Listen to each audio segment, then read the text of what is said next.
Like I said, is this thing on? How I mine for fish? It's fucked, right? It doesn't work. How do I use my fucking computer again? What the hell is why are all of you here? What is going on? Why am I talking to myself? What is this wolf on my screen? What that's uh stream staff run. Can't play this right now. I don't know what the fuck that was. So no, not that.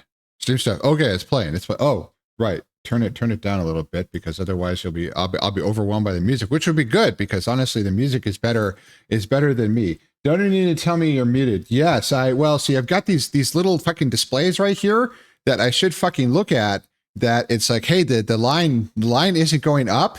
It's the little colors that, so there's a green part and a yellow part and a red part. And if I talk really, really fucking loud, I didn't quite get there. I can actually make the whole thing red. Is that bad? I don't fucking know. I watched a video on how to put some filters up and shit that apparently would make it a little better. So why am I canting off to the side there? There we go. That's a little, okay. Down a little. Okay, there we go. Okay, so hi, welcome once again to another episode of the Furry Running Club, aka Primrose's stream of general disaster and mayhem. Thank you so much, all of you, for being here. So first things fucking first, Haru Earth coming in for 12 solid months in a row. So I got confused. This is not surprising. I'm confused a lot. Earth, I look pretty. I have nice hair. I'm a himbo. God, I just want to be a himbo wolf. This intelligence thing fucking sucks. I just want to be a dumb animal. Would that be okay? Can I just, I'm just a good boy. I just want to be a dumb animal. I've had enough of this shit. So anyway, so it's, there's two numbers here. The first thing is that, Haru, you have been on here for 10 months, which tells me probably that I've been going for vaguely 10 months myself, which means at some point it's going to be a year, which is, I question my courses. I especially question your choices. Why would you keep coming back? I know why I keep coming back is because I have nothing better to do with my life. No, I appreciate every single one. Haru, I love you. Thank you so much. It's, you're always here. You are truly pretty much the foundation of the stream. This is why I gave you a sword, because, here, you can take over for me when I finally get canceled, when I get banned. It's a fuck you can have it. Love you too. I love you so much, Haru. Thank you so much. I appreciate this. Obviously, you've heard the speech a million times, so I'm not going to bore you with it again. But thank you. Come on, Arm. Thank you so much for the subscriptions. I'm so touched. Goodness gracious, it's just amazing. It's wonderful. Thank you so much, Earth. So everybody that talked so far. So that would be Sparky, as usual, being here way before me. I didn't have. I owe her hydrate. Okay, so did that. And Impish, as always, it was a huge pleasure to see you at Lance's meetup. By the way, love, thank you. It was wonderful to talk to you and all that. And yeah, before things, well, we won't talk about that. Holy moly, that was a fun night. So yeah, there's been a few of those. It's been good in VR recently. It's been really, really good. It's been busy. Oh fuck, I'm tired. Oh yeah, you're gonna get yawning wolf. I woke up exhausted. This is always not a great thing. I should not be doing this continuously, but so I knew I had to get more rest. I was tired when I woke up after going really hard for all 3 days this weekend. So I was tired on Monday. It's like, I'll get some good rest. I've got something in VR that shouldn't be take too long. It's not a big deal. I was wrong. So here it was 1 a.m. and we're doing the long goodbye. And I really didn't want to go. Holy fuck. God, that was so much fun. Earth. Oh, wow, that was amazing. Earth, reconnected with somebody that I really care about. So, Earth, anyway, Earth, I was a good boy. Anyway, boy, was I a good boy. Anyway, focus, Brim, focus. Let's not get banned 3 minutes into the stream. So anyway, so I got to bed about a little after 1:30, and I had to get up at 7 because otherwise I was going to fry when I run. And I was out there at about 8:30. and I did fry because it's really fucking warm. It was 108 this afternoon outside right now. So it says on my watch, it's 106. What's that in C? A lot. It's a lot in F. It actually works really well. I use centigrade for low temperatures because they sound more impressive. It's it's -5, it's -10. See, if it's -10 Fahrenheit, shit's cold. But if it's 0 centigrade, it's pretty cold, but it's not that bad, but it sounds better. It's more impressive. Whereas the high numbers is like, 50. For someone who grew up in the United States, 50 is actually pretty nice. For someone who grew up anywhere else and doesn't use freedom units, 50 is like, oh my fucking God, we're all going to die. But if 50 sounds to me not that bad, but if I say 106, everybody's impressed by 106. That's a big number. So so Fahrenheit's good for the high number, centigrade for the low numbers. I'm a runner. We piss everybody off. We use metric and imperial units for distances at the same time. I mean, you watch, you go like pull up a YouTube video, somebody doing a recap of events at a major, at a world marathon major for any year. It doesn't matter who the fuck names or what happened and all that. And they will show splits, lots and lots and lots of splits, which is little tiny subunits of the runs and all, because we're obsessed with this shit. So anyway, they'll show that, the leading group, they form like a peloton and see who can hold up and all that. And then right at the end is where things get really fucking competitive for those who have managed to make it the whole way.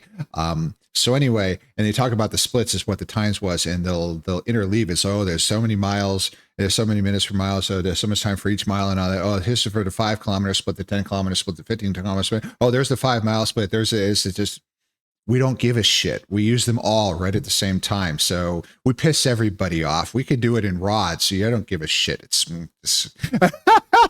so I'll take your units and I'll make it into unit salad. Yeah. It's like they're arguing about metric and imperial, and runners are over here. It's like, yeah, whatever. I'll measure it. I'll measure it in milligrams. That doesn't make any sense. But I actually feel really good. I'm exhausted. I'm loopy. That's why I'm stupid. I'm sorry. I'm always stupid. Extra stupid now. But it's been good. So why has it been good? Why has it been so good? So this Sunday, I didn't put the traces and the graphics and all. That doesn't make any sense anyway. I can just talk about it. This Sunday, after was pretty much a solid month since I fell, and I got a grade 2 sprain in my right ankle, and that meant I couldn't do San Francisco, which is absolutely that would not be possible. I'm just barely getting started again, and there's no fucking way I missed a whole month of heavy training. I'll be fine. But anyway, this Sunday, finally, I ran for distance again. It wasn't intervals. It wasn't just do so much heart rate for such and such a time, which is very, very common. It was just run at this heart rate for as long as it takes to do this many miles. That number of miles was 4. And I did it. There were no problems whatsoever. I could do it. I'm okay. I can do it. I got out there. I was not super fast, but I hit the heart rate. I held it and all that. And I ran, turned around at 2 miles, came back, I ran all the way to the end. The watch went off, and it felt so good. I can do it. I'm okay. I'm not done. I can do it. The funny thing was, it's weird. I was thinking about this one as I was running, and think about all kinds of weird shit, because it's like being in the shower, and it starts after a while to feel like I'm like the captain of a ship, like not like Star Trek or something fancy like that, but something like an oil tanker or something really quotidian and boring. But it's like I don't think about it anymore. I feel it, but once I get sort of warmed up, once I get going after like a mile or two, and it's like, all the gauges come up into green, and it's like, it doesn't hurt quite so much anymore. And I thank you, Erglavis, and welcome, Earth. It's good to see you, love. Anyway, once the gauges up in the speaking good, yes, again, dumb wolf, yes. Once all the gauges come up into the green and everything's working, and it's like all the boards all green, we're all fine, just keep going. And the pace is set, and it's like, you know what? I just stopped paying attention to it after a while. It's like, yeah, the engine room's like down there. It's Like an oil tanker. Exactly. I'm big. I'm slow. I take a long time to turn around. I displace a lot of water. Hi, Bram. Hi, Ampish. It's good to see you again. Love us. Earth. Thank you for being here. Earth. So, anyway, so yeah, the engine, it's like, whatever. And I've got my little instrument panel here on my watch. So it's like every once in a while I glance down there, either that or it beeps at me, or if it's working. Some days it works, sometimes it doesn't, but it'll actually go through my phone over the music with the music, and I'll get this little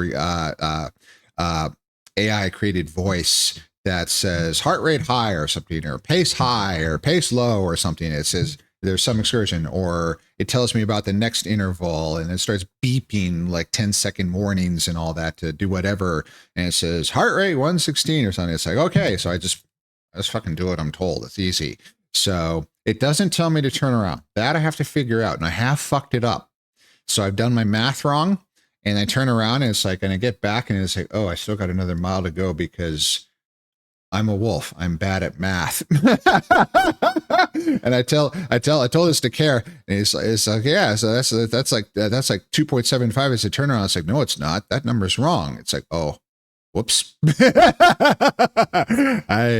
I'm math has always been my weak point. This is why I'm not going to finish a CS degree, because they require calculus. Woo! No. I took Math for Aviators 2 as the highest course I'll probably ever take in my life in college, which was trigonometry, and D stands for done.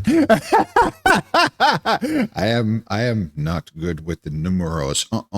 So anyway, it's like, okay, so it's like, oh, the heart rate's a little high. No big deal. So signal to the engine room, back to pace off one notch. I have two knobs. There's cadence and there's stride distance. So, but they can operate independently, and they both cause the heart rate to go. If you push them up, they both cause you to go faster. You push them up, but you can kind of control them independently. And the goal, actually, the best thing in running is high cadence and short stride distance. Now, when you start getting tired, what happens is that stride distance starts to creep up and the cadence starts to come down, because it's easier to move the legs slower, but to go a little longer. Now, the problem with this is you can get what's called overstriding, which is you reach too far and then you start doing things like heel striking, which is how you royally fuck yourself up and get plantar fasciitis and all kinds of other stuff, because it's really, really hard. It's better to just land, come on, hand. It's better to just land with your foot flat, not angled up, and strike on your heel.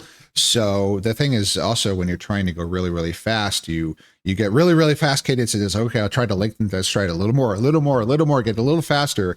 And there's no such thing as a free lunch. So it's like, oh, I'm doing really fast cadence, maybe a little bit longer stride length, and my heart rate won't go up. And the heart's like, yeah, fuck you. Of course I'm going to go up. We're going faster. It's going to cost you, bitch. So yeah, D stands for done. Exactly. D definitely stood for done. I've only failed one class in my entire life, and that was in grade school, and it was spelling. Spell checkers save my ass. I can't do crossword puzzles to save my fucking life. The word search games and those word replacement thingies that they have in the back of magazines, they're supposed to see how intelligent you are. I'm a fucking idiot by those things. I shouldn't be trusted to tie my shoelaces because I can't spell.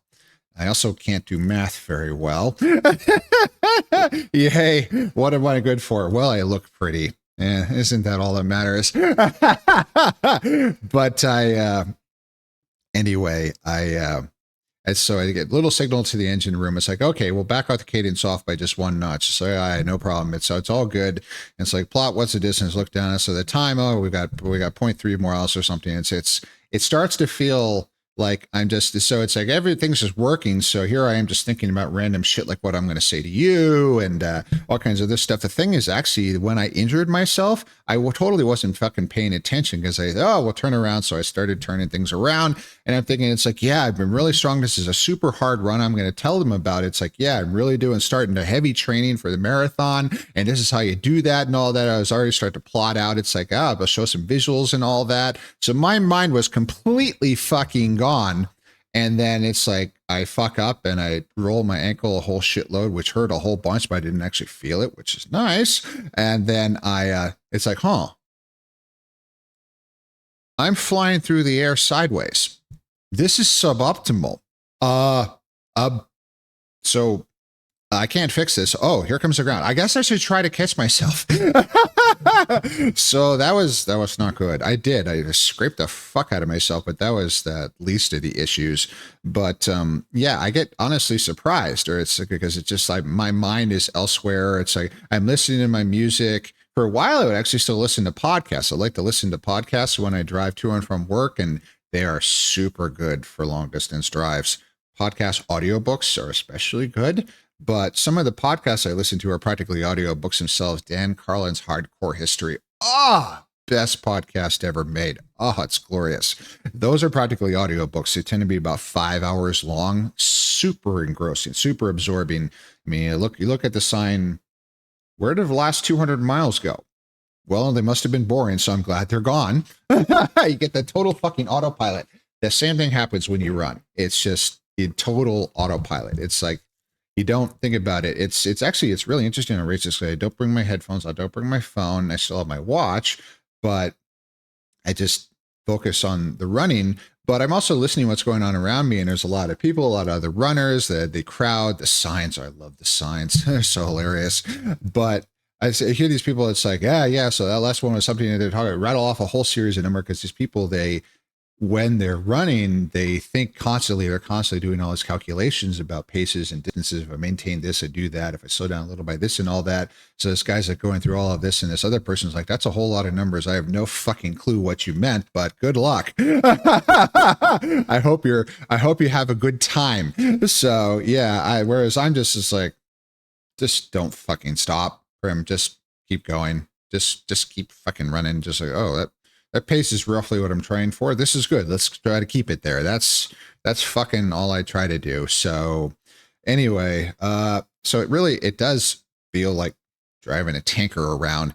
And it kind of got silly. It's like, so when we finally got there, the watch went off at a 4-mile run. It's like everybody's cheering on the bridge. Yeah, we did it. It's like, yeah, I did it. And my ankle was fine. Nothing. Actually, on the way, I slightly turned that bad ankle on a little bit. There was, they've got those plates with the bumps on them that they put on the side of curb cuts for disabled people, for wheelchairs and all that. So I was being careful where I was putting my feet and all that because I didn't want to fuck myself. But it was a little side, and I sort of rolled it just a little, and there was a stab of pain. And I'm thinking, fuck, shit, I just screwed myself again. But then it's like, went away immediately. It's, okay, this is good. This is all why I'm still running. So it's like, okay, so that happened, but let's see here. So we're looking at the gauges. It's like, okay, so something shot up, but then it was just an excursion. It came right back down again. We're okay. Run. Nothing. We good. I mean, engine room, we good. Yeah. What are you talking about, Captain? We're good. It's like, okay. All right. Fuck it. Forget it. We're good. So this has happened a whole lot. I mean, yeah, I step off things. I roll my ankle a little. I get it, but it's like, it just, it hurts for like two steps and it goes the fuck away. That's the good one. This is where I like partially rip the ligaments and I fall down.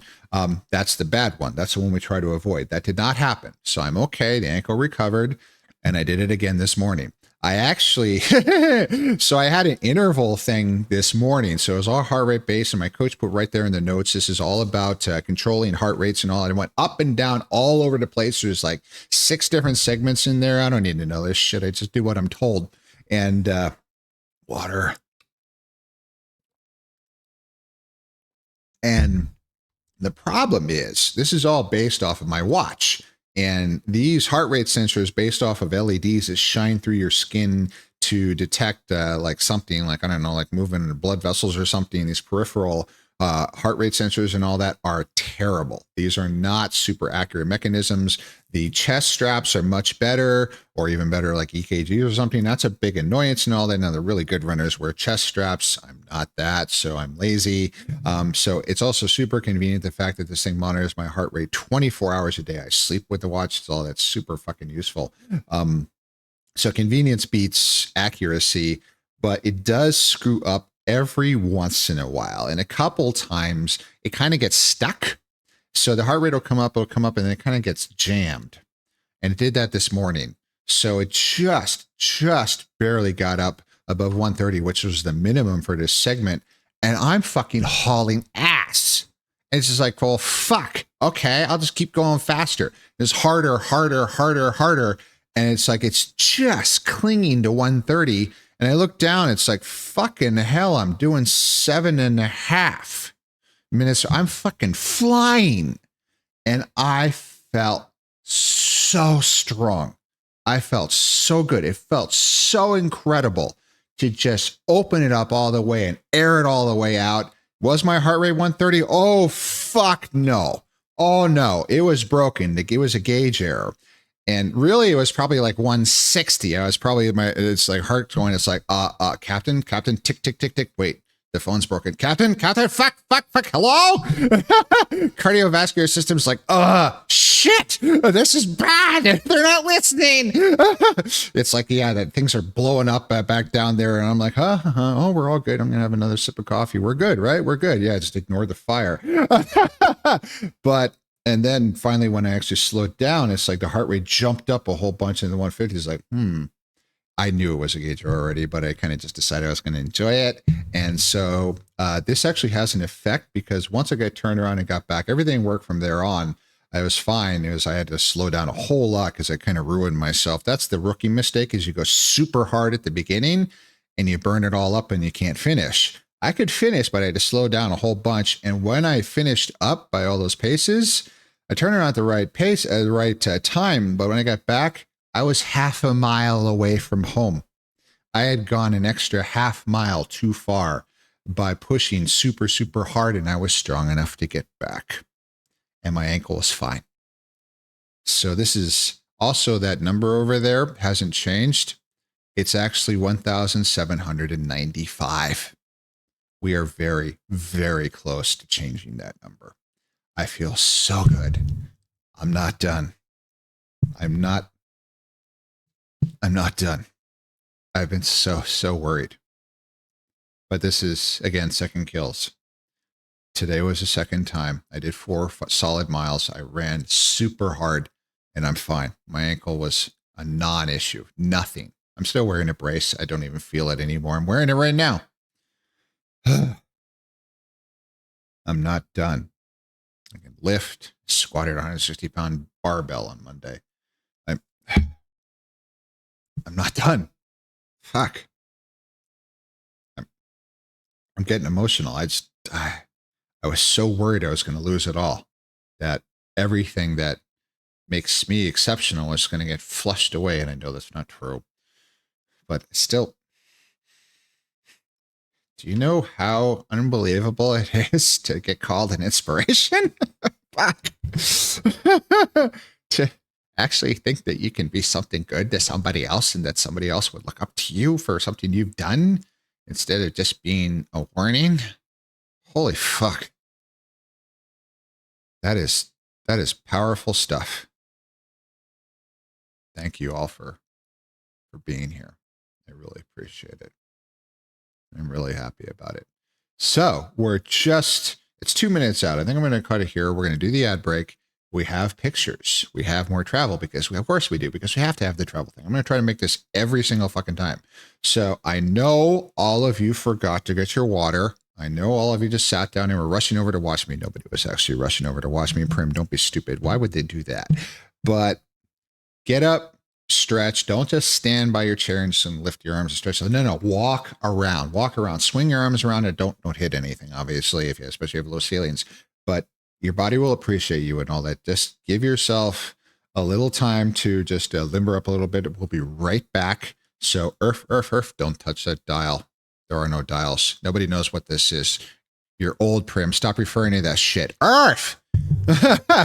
Okay. So that's correct. That's good. So the music is going. So we just turn it up and then we turn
Okay.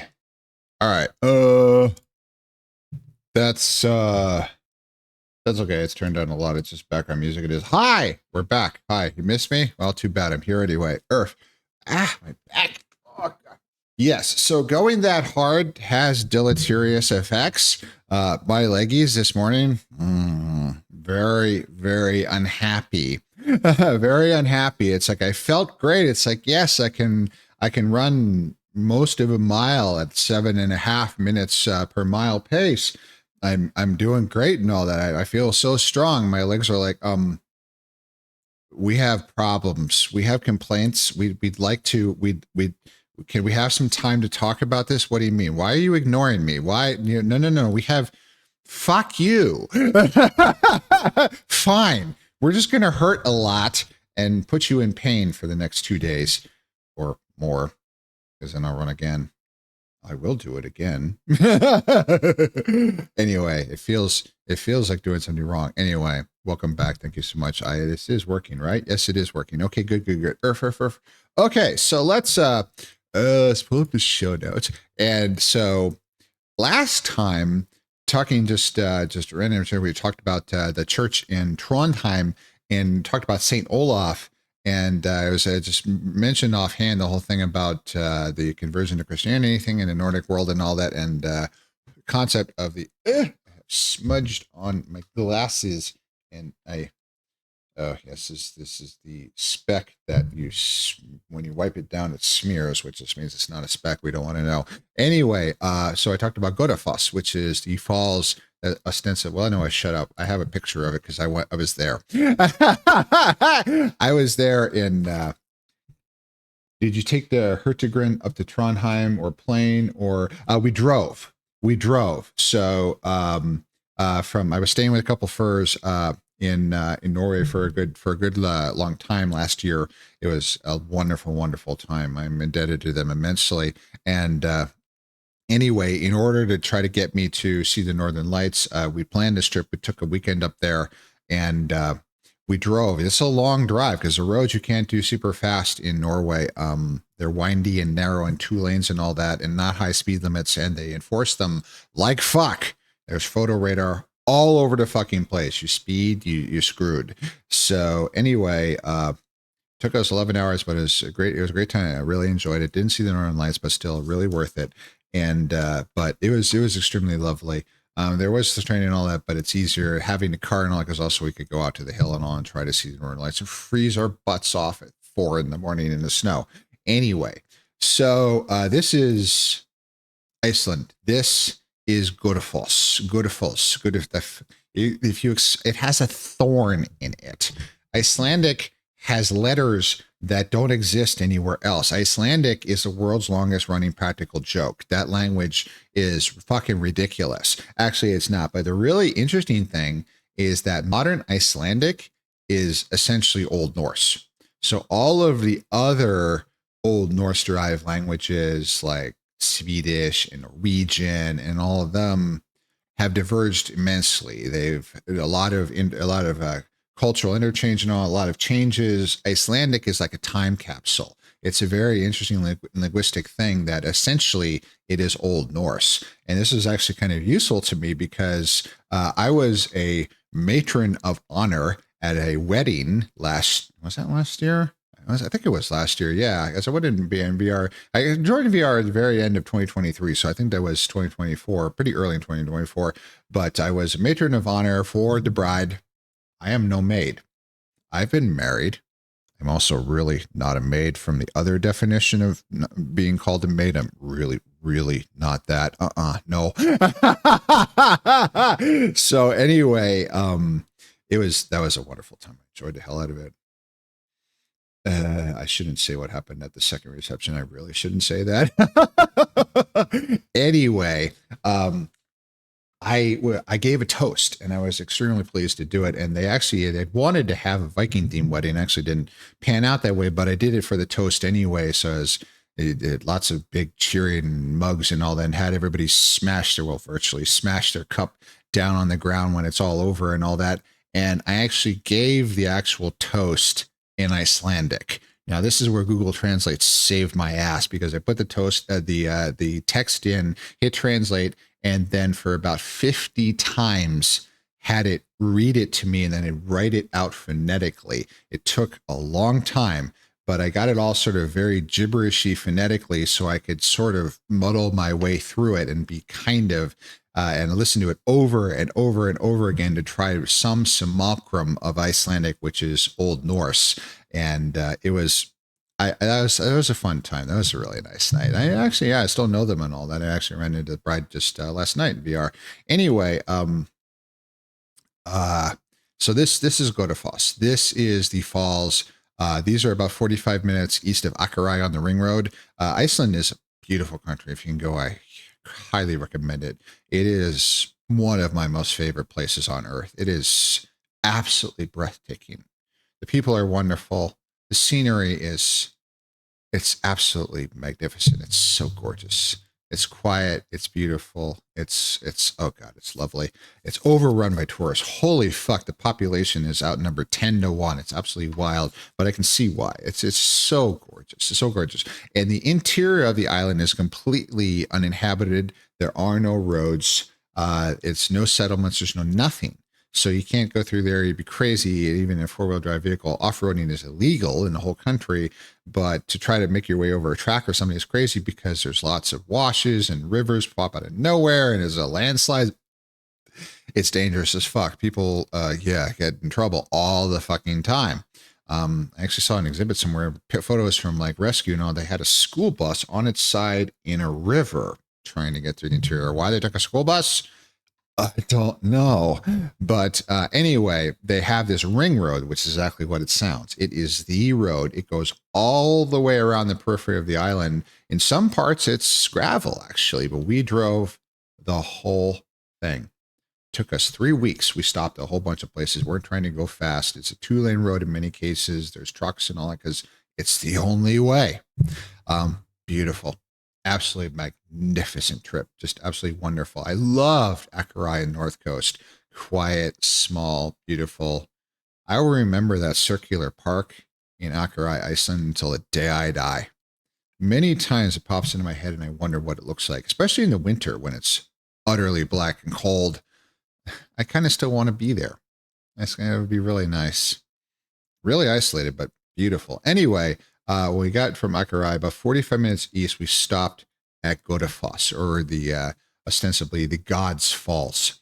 Now, the thing about that legend is actually entirely made up because the whole thing about the conversion to Christianity happening easily, that they accepted it and were happy to throw Odin and Thor and Loki and all of them into the falls and give them up is bullshit. Of course, the people were like, what? But wait, these are the gods who have protected us for generations and generations. They make the sun rise and the crops grow. What is this shit? And the king's like, but yes, I can get advantage to this. So congratulations, you're Christian now. I have spoken. So this thing, apparently in the 18th century, somebody made up this myth about the law speaker throwing the statues in the year 1000. It tells you it's probably made up because it's a nice, conveniently round number, isn't it? That at the year 1000 exactly, he threw all the statues into Godafoss. No, but still, good name, beautiful waterfall, spectacular. They have a lot of these. They've got a shitload of glaciers. There's a lot of ice melts in there. But we were there in late July and August because we were there. We flew up to a little island, actually from Grimsby. We took a Twin Otter up to Grimsby Island, which straddles the the Arctic Circle. And we were there on June 21st, which is the solstice. So the sun went right overhead. The midnight sun was right there. The thing is, it never got dark the whole trip there. It was twilight at 2-3 in the morning. Doesn't matter where you were, latitude, what day it was, the whole fucking time. It never really got dark. It was really, really incredible. I loved Iceland so much. It was amazing. And then we came back and we got back in the car and we started driving again, left Akureyri, and we stopped at Godafoss. It was truly incredible. And then also on there in that area, there's this kind of, they call it Lake Maivatn, which stands for Midge Lake. There's a reason for that. There's billions and billions and billions of midges. It's a huge vacation destination. They're all floating around on the lake and all that. Those Icelanders, they're tougher than I am because they sold head nets and I wore mine because I don't like bugs. I have, it's not like I have a huge phobia of bugs in general, but I really don't want them in my mouth. Ugh, it freaks the fuck out of me. So, unfortunately, so I wore this head net and it kept them out. So that's the only way I wasn't fucking screaming the whole time. But there in the Lake Maivatn district, they also have this. Now, I will totally fuck this name.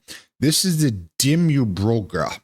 This is a lava field from millions of years ago that has been weathered down and weathered down and weathered down over so long, and slightly different densities of lava and all that have weathered at different rates.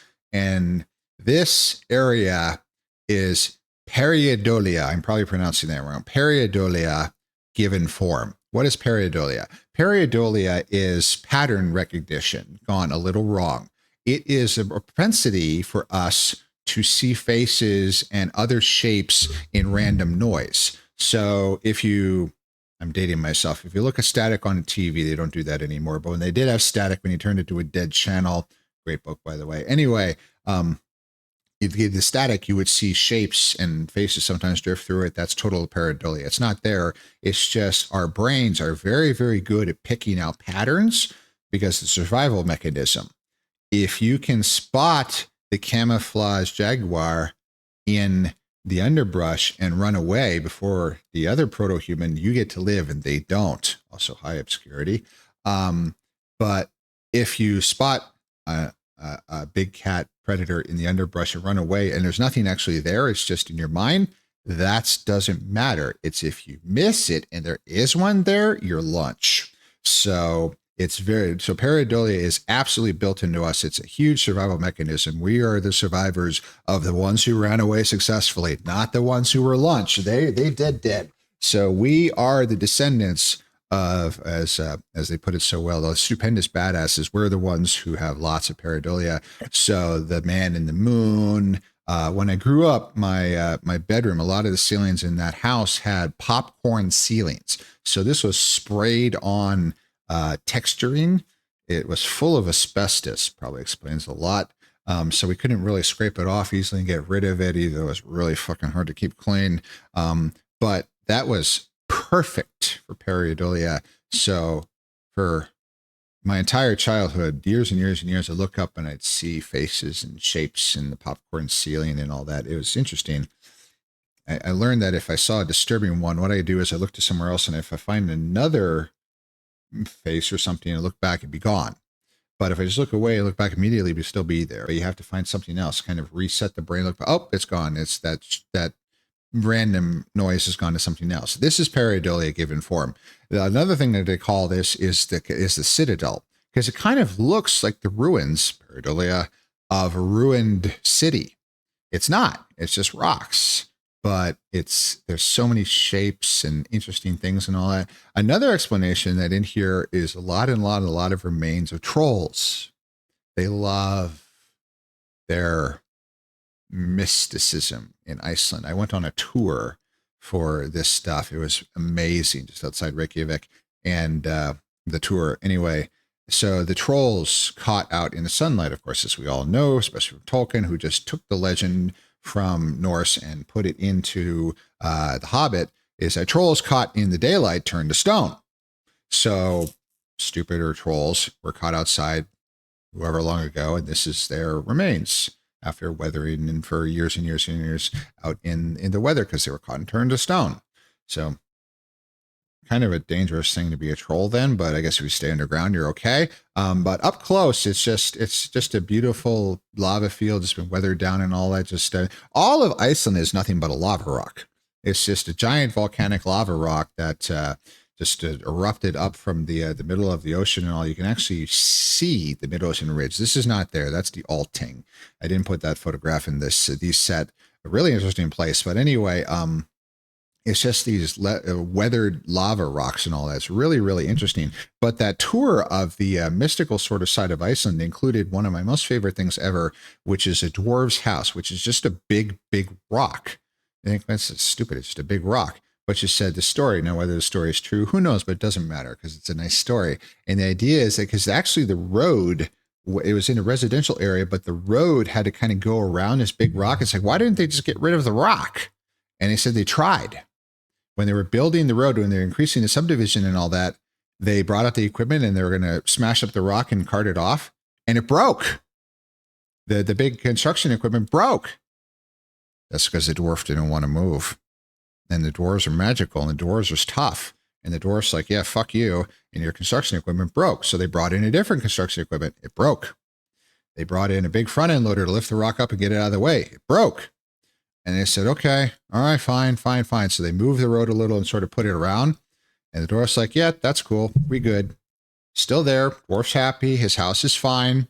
Everybody just goes around. We're good. It's all good. Nobody panic. It was a lovely story. It's really, really cute. They really like that stuff. I kind of, religion mysticism has used in so many bad things over the years, but it's still, we have this inborn need to believe in something beyond just ourselves and something bigger. I mean, look at us. We're all just a bunch of furries. I mean, we believe in all kinds of crazy shit, but we separate ourselves. We set ourselves apart because we can find solace in this. And we can also find a community that thinks like this and be better.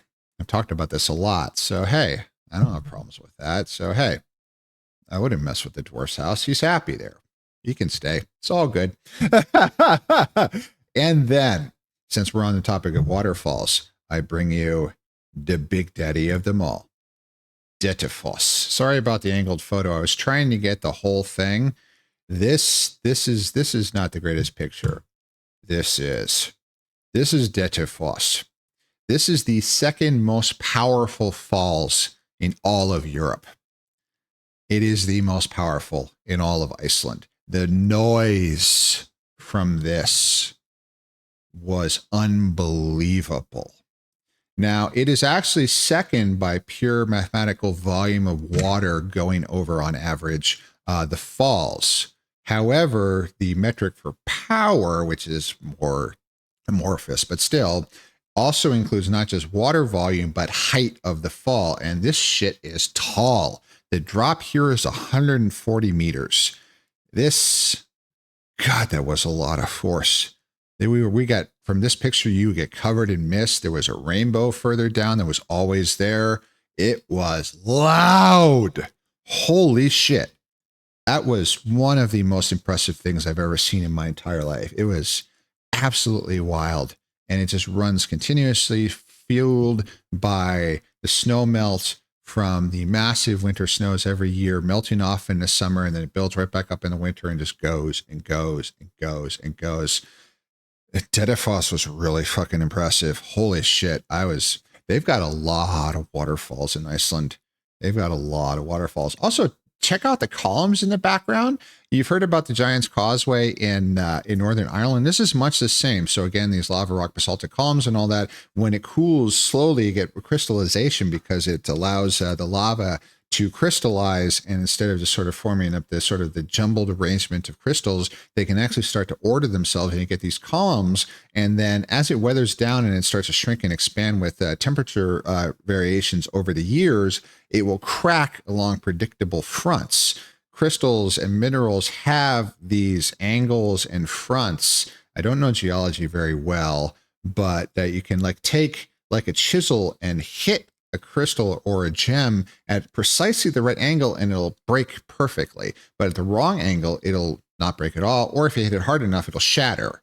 But if you hit it right at the plane, I think it's called, it'll fracture perfectly. This is what a gem cutter tries to do. They don't like grind it down like a piece of wood. They find that perfect angle and they strike it just right and it fractures perfectly. And they do that over and over and over again to get that perfect arrangement of facets and cuts so that the light bouncing around inside that gem bounces around as much as possible in order to increase the refraction and separate the white light into different wavelengths. So it looks like there's a rainbow of colors coming out of it because this is exactly what happened. It's turned into a prism that reflects multiple times. So it turns essentially just diamonds have different refractive index than glass, but it works the same way that it turns white light into a rainbow just sitting there on your finger, which is really quite pretty. So anyway, so these things are fractured along those lines as well. It's really interesting. So hope everybody enjoyed our quick little excursion once again. I think we've been to Iceland before, but I love wandering this. I got a lot of photographs, so you're kind of stuck with me. Earth. Hope everybody enjoyed the travels this time. Alrighty, all right. So let's drag this over here and drag that over there.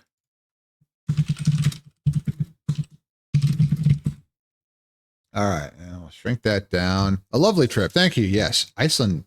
It's easy. It's not hard. It's halfway across the Atlantic. So like from New York, it's like a 3-hour flight. It's not that bad, probably not that expensive. And Reykjavik, there's a very easy day trip out of Reykjavik for something called the Golden Circle, because it includes the original geyser. The name geyser, where all the names of those come from, that's it. It includes a waterfall. It also includes some of those rock formations, and it's all accessible within about like a 6-hour trip. So you can go out there, go to Reykjavik, stay for like 3 days, go do the Golden Circle, and I'll come back and fly out. You're good to go. You saw the whole package. Now, for those who have more time, and I like to do these big international trips for like a month, you can drive the big circle and see all kinds of good stuff like we did, which is amazing, but it's not required. So if you just got a little bit of time, we got sort of the mini package Iceland. You want your geyser, you want your waterfall, you want your rocks. We got you, babe. We got you. Earth. So let's see here. So let's switch over here and Earth.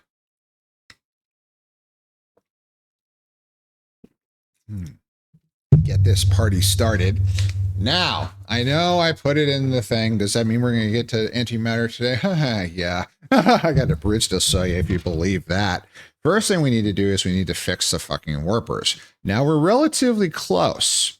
We were relatively close last time because I think we kind of got the lenses done. I can't really remember. But if we can get the green science, and I can crack the green science, and we can make that into warpers. And then if I have a supply at Black Hole Mart, we never have to worry about the warpers from Lambda Messier 3 again. And that up because it'll be for brakes. Okay, we good. Audio's working. We're good. Thank you for sharing like a professional. Oh, thank you, Ergovis. I'm really glad you appreciate this. I have lots of photographs. I've been to 24 countries. I want to go to a lot more. My aunt, holy shit. I think she's got like 63. She beats the fuck out of me. This woman travels like crazy. She retired and just travels all over. She's in Mongolia, I think, leaving tomorrow. I mean, geez, she's just like 78. My hero. God, I want to do that. Heck. Yeah, I was going to go to Japan this year. That ain't gonna happen, but still on the menu. I mean, who knows? I might end up taking an international trip, but that would be sort of an emergency thing because, again, that all saving money thing. So anyway, let us get back in black, back to the black. Stop it, Prim, you're an idiot. Okay, so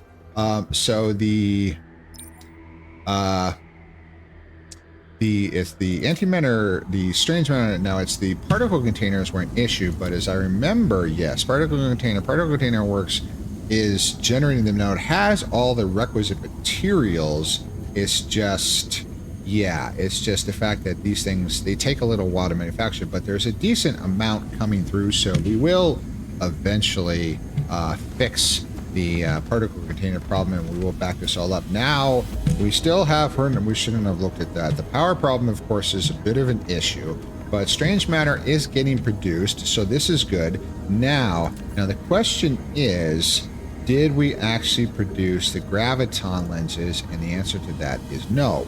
So I think that is the next phase that we didn't get to, because I wish I could shut those off. I'm so sick of hearing about the mineral being depleted. Lambda Messier 3 has been sucked drier than you guys will all be at the next Anthrocon. But yes, but it's time to move on and to drain the resources of other star systems because we ruined our home planet. It's a little on nose, but whatever. But anyway, in order to get the warpers from the green science, we need to make the green science. We have the quantum chips. I'm not going to look if they're being produced in any major quantities because that would make me depressed, but we'll deal with that later. But we need to make the graviton lenses. Now, the graviton lenses, we've got the strange matter. I know we have the diamonds because we're refining the kimberlite. So diamonds are a wolf's best friend. No, friends are a wolf's best. Yeah, we got more diamonds than we can shake a stick at. We got a fuckload of them. So we're good there. So it is now time. See at the other end how this. So we're not even at the equator. God, that is a serious works right there. Okay, so this this poor power line is steadily getting displaced over and over and over again, but that's okay. Now let's see. I'm going to put it. Will it still connect there? And if I get rid of this, yes, that line's still there.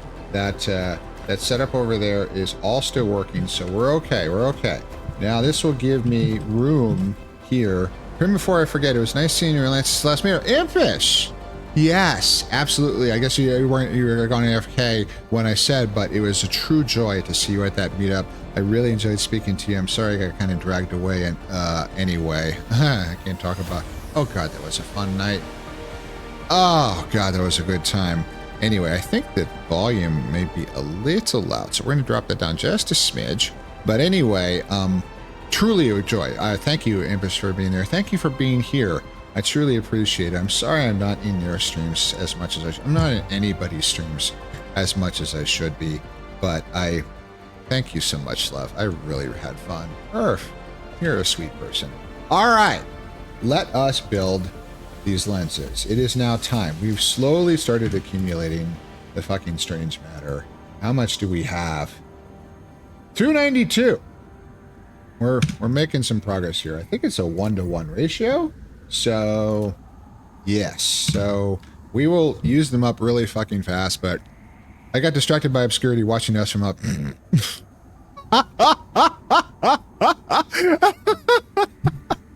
I remember that.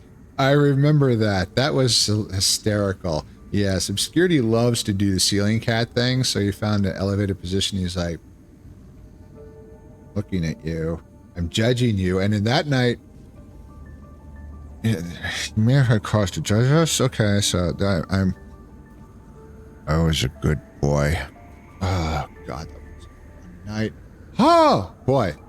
Oh, man, those big husky legs. Anyway, sorry. Focus, Prim. Moving on. So let's see here. Okay, so we've got the strange matter, and it is actually increasing. All right, we're good. So we need to make the graviton lens, which is 4 diamonds. We've got lots of diamonds and 1 strange matter. So it is time to slap down Yoldi Tower. This is only 2, so we can put it kind of close. There we go. And see here. So this is Grava, and this works. I know works is a stupid name. I like it. So sue me. It's my party. I'll be stupid if I want to. Strange matter, demand. All the strange matter come over, and then Diamond,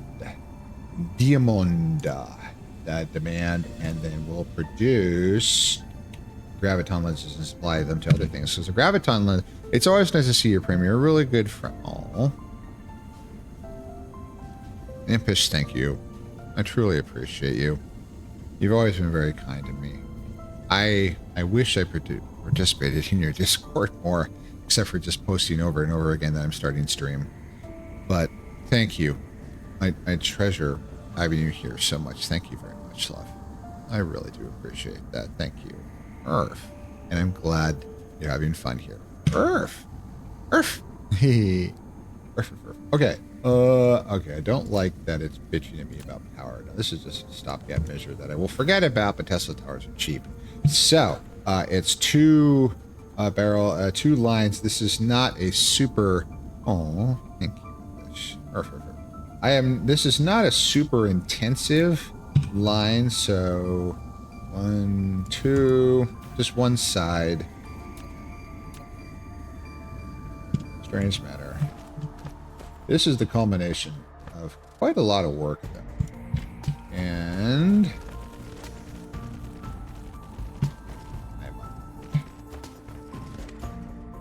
yeah, these final products, I mean, it's like there's a... My birthday's... Oh! Oh, congratulations. Happy birthday. Well, happy for early birthday and congratulations. Or as I love to say, you're most of the way there, whatever. Congratulations, love, on another successful trip around the sun. Many happy returns. I'm so happy for you. That's wonderful. Let me know if there's like something going on, like a party or something and all that. I'd love to go. So, congratulations. Let's see here. Thanks. Aw, you're most welcome. Let's see here. Production machine. And it's producing the graviton lens, and it needs output belt, so it's one tick up. There.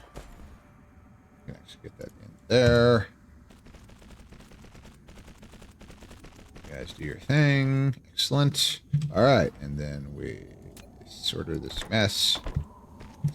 And in, and then we, shift, click. And this was ostensibly a short line. It's 11, which is pretty meaty, but that's all right. We will now have our supply needs taken care of for a good long time, potentially forever. Graviton lenses. I wonder if I can get everything with one tower. Oh, that's almost. Actually, we'll stick that in the middle so it doesn't burn any excess room. All right. And there's graviton lenses. Congratulations. So now for the green science, graviton lenses and quantum chips, we're done. It's time to produce the green science. So next, tower, come on. And then immediately crack said green science into warpers. ORKS, there we go. So, and the green science, just to double check and not cause quantum chips and graviton lenses. So, all right, let's do this. So, where the fuck was it? There it is. Command and quantum chip. I wonder if we have any. That's a good question. There they are. Command. Uh-oh. Okay. Earth. Bestest, master. Thank you for the biddies, love. Earth. It's been a while. Speaking of huskies with nice legs, holy shit. How are you doing, bestest? Earth. It's been too long. Inside. Ooh. Apple. You know me, I like shoving things in my muzzle. Wow. Stick a bucket on my head. Earth. Go away. Earth.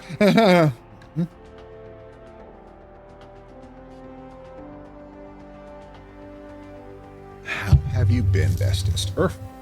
It's good to see you. Earth. Okay, so let's stacker. I am the good boy. Thank you very much. Earth. All right, come on. And graviton. Check that out.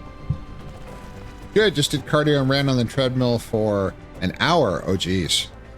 Well done, love. Well done.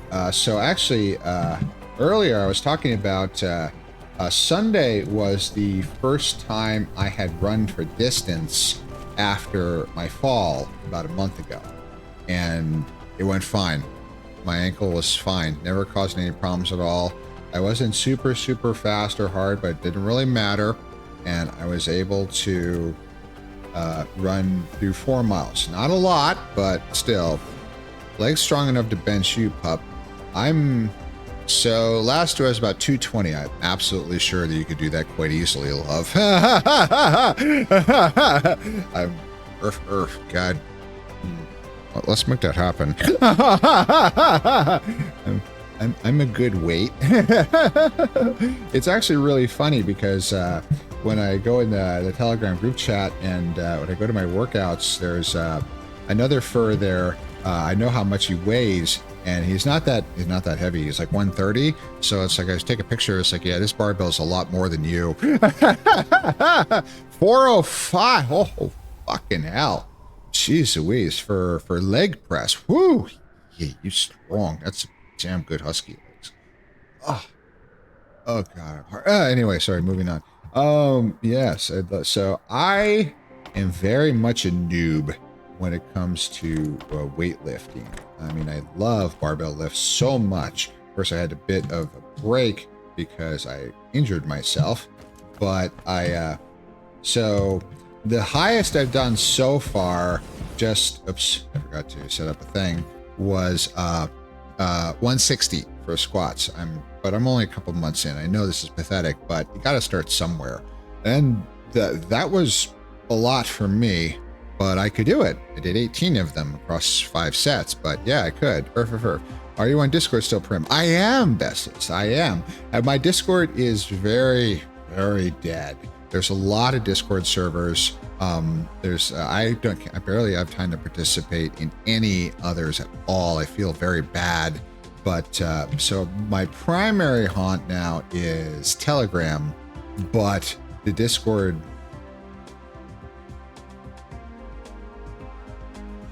Prim, you're an idiot. This is a science. It's not made in. Prim, you're an idiot. It's made in a research. I am the dumb wolf. Okay. Yeah. I can't set an assembler to build green science, and I can't these. Yeah.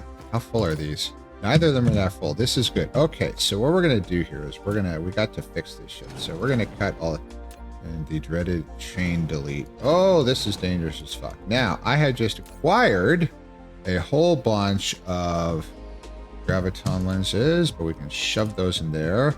And also some quantum chips. We're going to shove those in there. Plenty of room, no problem. Now, the question is, do I have any research facilities? And the answer is no. The answer to that is no. But the answer to that question, best is yes. I am still on, so DMs and all that. It's just, it's kind of rare now.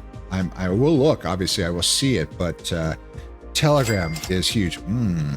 It's time to shove something in my mouth. This is a cookie. I do love having things which are sweet and delicious shoved into my muzzle. I was really good for a werewolf this weekend. There was something very sweet and delicious shoved in my muzzle.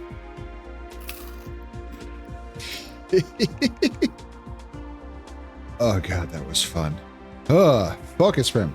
So you also love really salty meat. Yes, I am a carnivore. Well, I'm an omnivore. I do like my salty wolf meat. Focus, Prim, focus. Okay, so am I making science facilities here? It seems a little ridiculous to do that, but I'm going to start needing them because we're going to have to do science here because science back on Lambda Messier is fucked. I deserve that. Apparently you like that though, Bestie. So no, there is no science facilities here. In order to make a what do they call it? A matrix lab. This is the big ostensible thing where we're learning about the real world because I've been sent out here as a program. I'm nothing but a program. I have no physicality in this game. Who's a good boy? Who's a good boy? That's right. It's you. Yes, it is, Primmy. And I got a special treat just for you. So be a good boy and sit down and enjoy. Can I have my treat now? Urf, I'm a good boy. Urf, thank you, Diggy. Thank you so much. I love that one so much. Thank you, bestest. Urf. Yes, so the Discord is still there. It's just really, really dead. But this is okay. So, what does it take to make a matrix lab? Quite a few things. I know I deserve that, Sparky. I really did. So, So this setup for the green science will totally work, but it doesn't need much because the matrix lab stacks. So I only need a little bit of room. So to make, actually we can shove them in there. I only need to make a bare few matrix labs. So actually all this space in here for this stuff will totally work. Only need like 2 manufacturing machines to make matrix labs. So the matrix lab requires iron plates. I know I have those. Glass, green circuit boards, and magnetic coils. Everything I'm pretty sure. I have glass too. I have all of this on the network already because we've already, well, magnetic coils. Well, magnetic coil works. So supply is, it's working. It's just demand is high, which is fine. But glass is the thing I was actually trying to click. Glass melting. Oh yeah, fuck, we got tons of that. So I just need to slap a tower down and like 2 machines making matrix labs, and we'll be actually 1 is probably enough. So tower, just actually for space, we'll put it, snuggle it. It's nice and close there. Matrix lab works. Works. There we go. We'll fix the power problem in a second. So, now the thing is, these require 4 things. So actually I need another tower. Now, do any of these towers have excess room? Yes, we can shove the labs in there. Now, I don't want to have a billion labs, but we'll fix... I could just put it in a box. Hey, your schedule opens soon, you busy... Let's talk, Besties. Let's talk, Besties. So... I would love to see you, Master. I just can't this weekend. I'm out at AC, but there's other things in the way. But soon, yeah. Let's talk. Let's have your people talk to my people about, you railing me like a good boy. Focus. Focus, Sprint. Focus. Focus. Let's see here. Matrix labs take iron plates, glass, circuit boards, iron plates, demand, glass, demand. Honestly, it doesn't need a ton because we're not going to make a lot of these. So we don't want to completely burn all of our, my team will reach out to yours and legs will reach around your hips. I can lift my legs up pretty decently too, Master. Last 21 from that. Oh, I love horny chat, best Master. I'm an idiot. It's so good to see you again. I hope you've been well. I hope you've been doing good. It's been a while, and I'm glad to see you, and I'm glad. It's really nice. Green chips and electromagnets. Green chips. We don't need a shitload. 1,000 is more than enough. Man, and electromagnets. Now, I normally wouldn't care, but I don't want to strand all these resources that'll probably never get used. Alright, so that's fine. And now we output all these things. I'm not even going to bother to stack it. So we can only get 3 across. So iron plates, we don't need much. And glass and circuit boards. Thank you, love. Oh, it went away. I'm slow.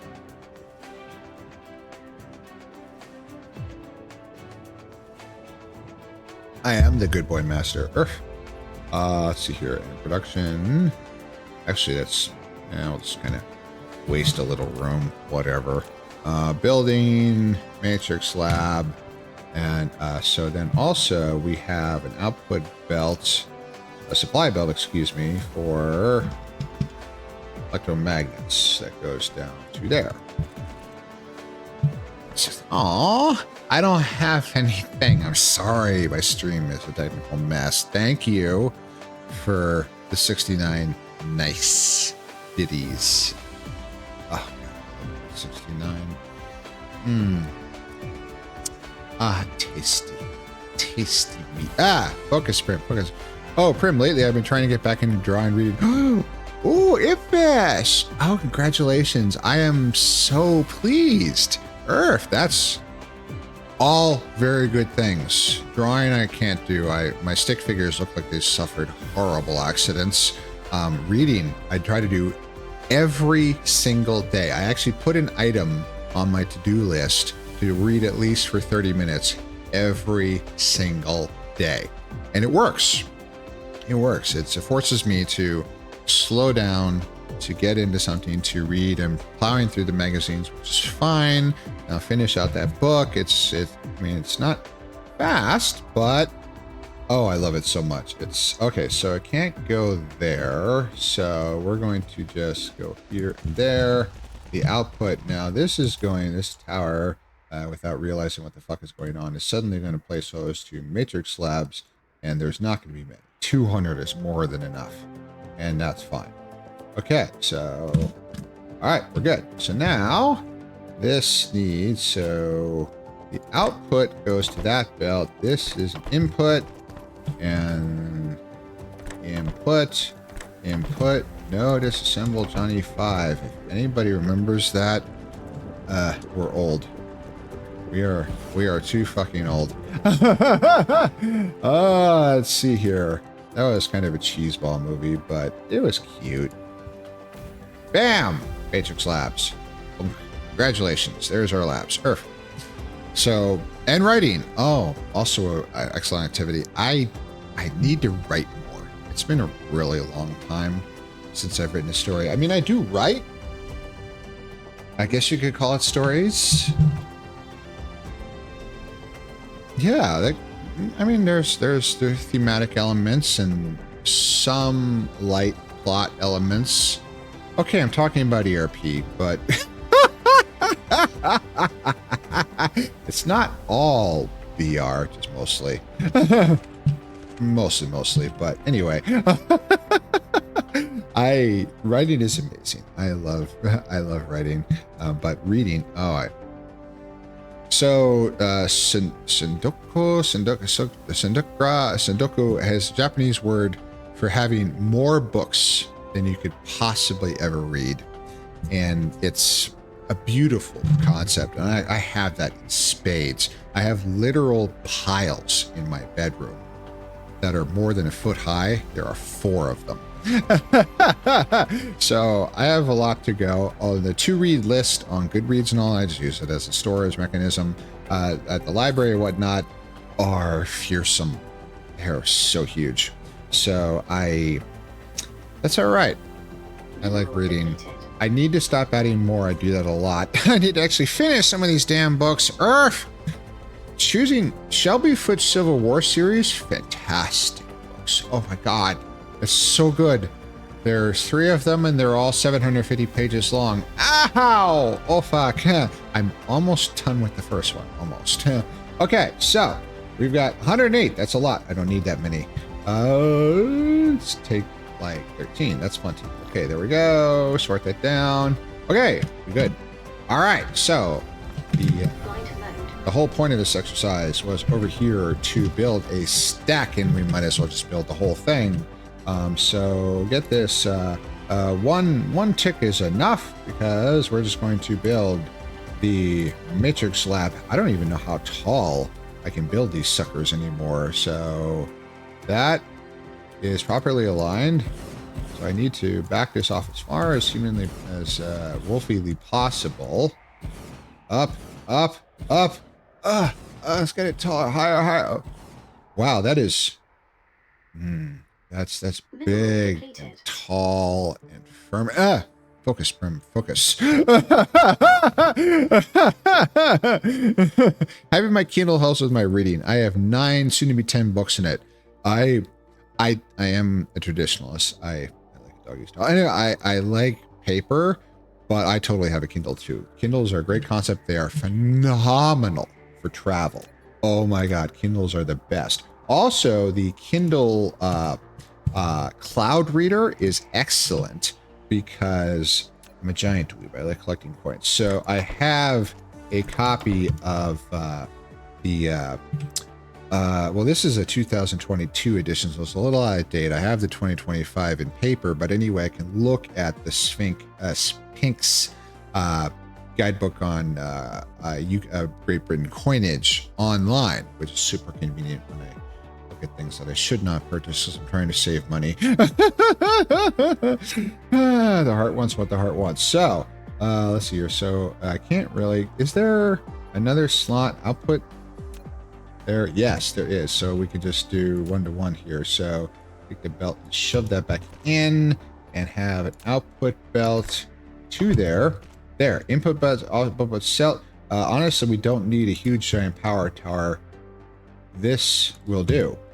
Bam. Now this is set to produce green science. Oh god, look at that light up. This is the most efficient form of a factory ever. I wish I could stack assembly machines, but it doesn't work that way. It doesn't work that way, but look at that. Isn't that beautiful? Just all the way up into orbit. The Tower of the Science. So it is now there, and there go the boxes. We have produced the green science.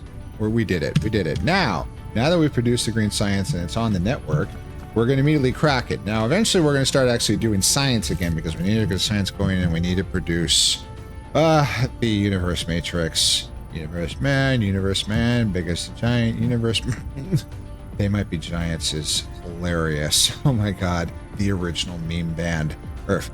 I have the physical copies too. I use my Kindle when I'm on the go. Oh wow, see that's I don't double up like that typically. I just get a book because I don't have time to read. Well, I don't reread things anyway, but it's usually one or the other.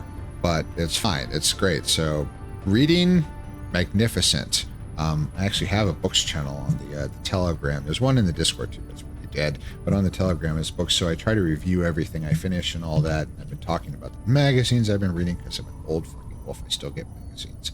Some, not too many. All the ads are for stuff like walk-in tubs and all that because it's for fucking old people. Urgh.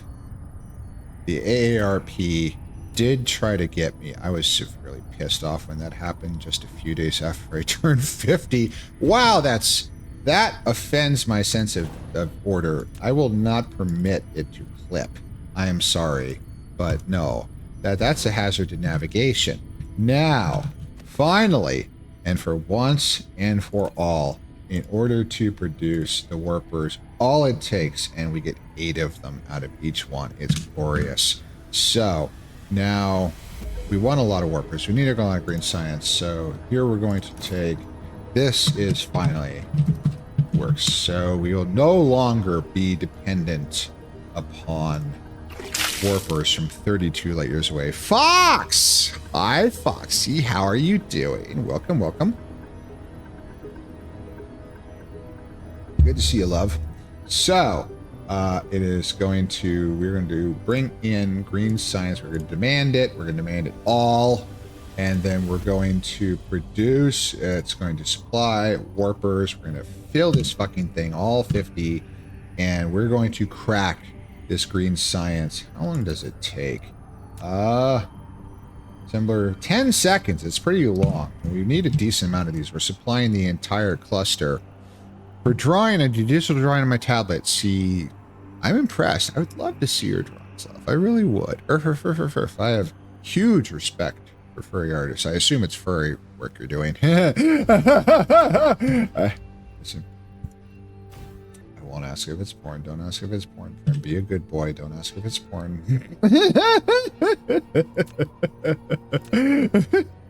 Furry, of course, I don't know if it's porn. So green science, and then we need to supply the entire cluster, so we need a decent amount of these. So, and then I have the, we can actually, yeah, we can get it on this side for extra space. And then the output, yes, it's furry work. Is it porn? I'm terrible. I know I'm terrible.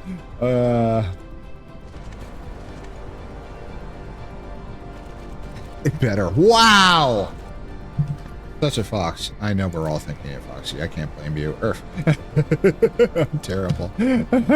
I'm terrible. Input and output, and it's chewing and warpers.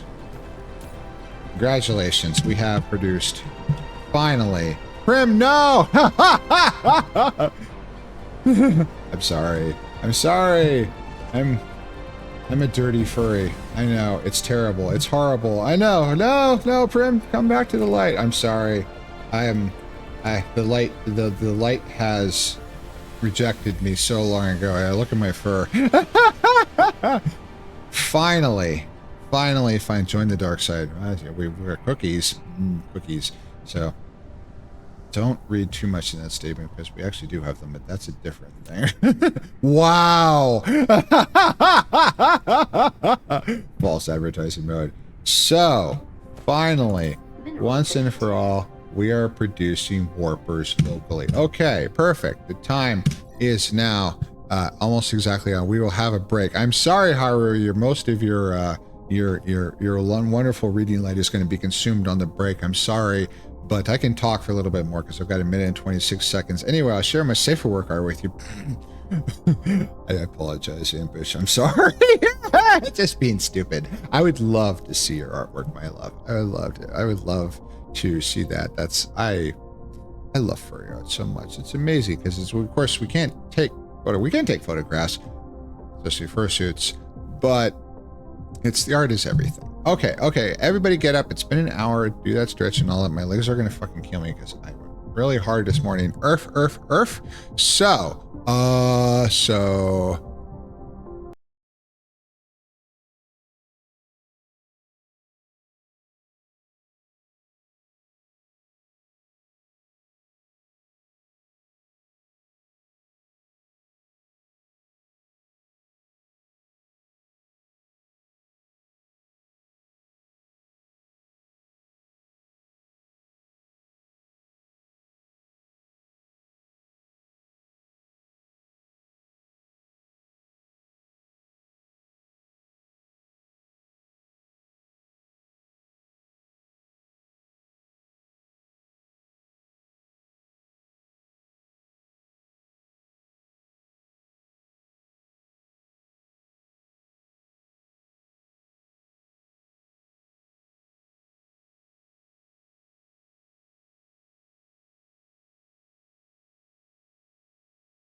All right, hi.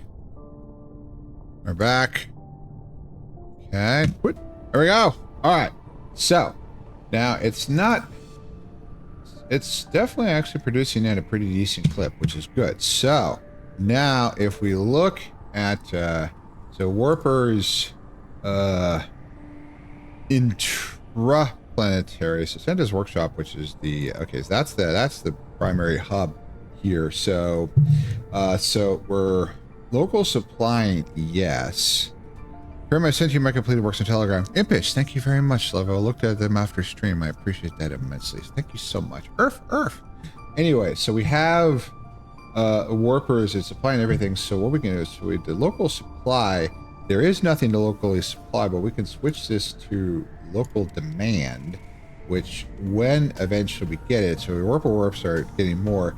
Now, right now, I'm going to leave it on remote demand, but as we build up a good backlog here at the Warper Works, then we will eventually switch it over to remote supply. So we'll supply the other planetary systems like 42 Leonis and all that from here, but there's enough. So we look at Interstellar for the entire cluster. There's a lot of towers and a lot of planets that have it, but we have 681 and 42 Leonis, another 641.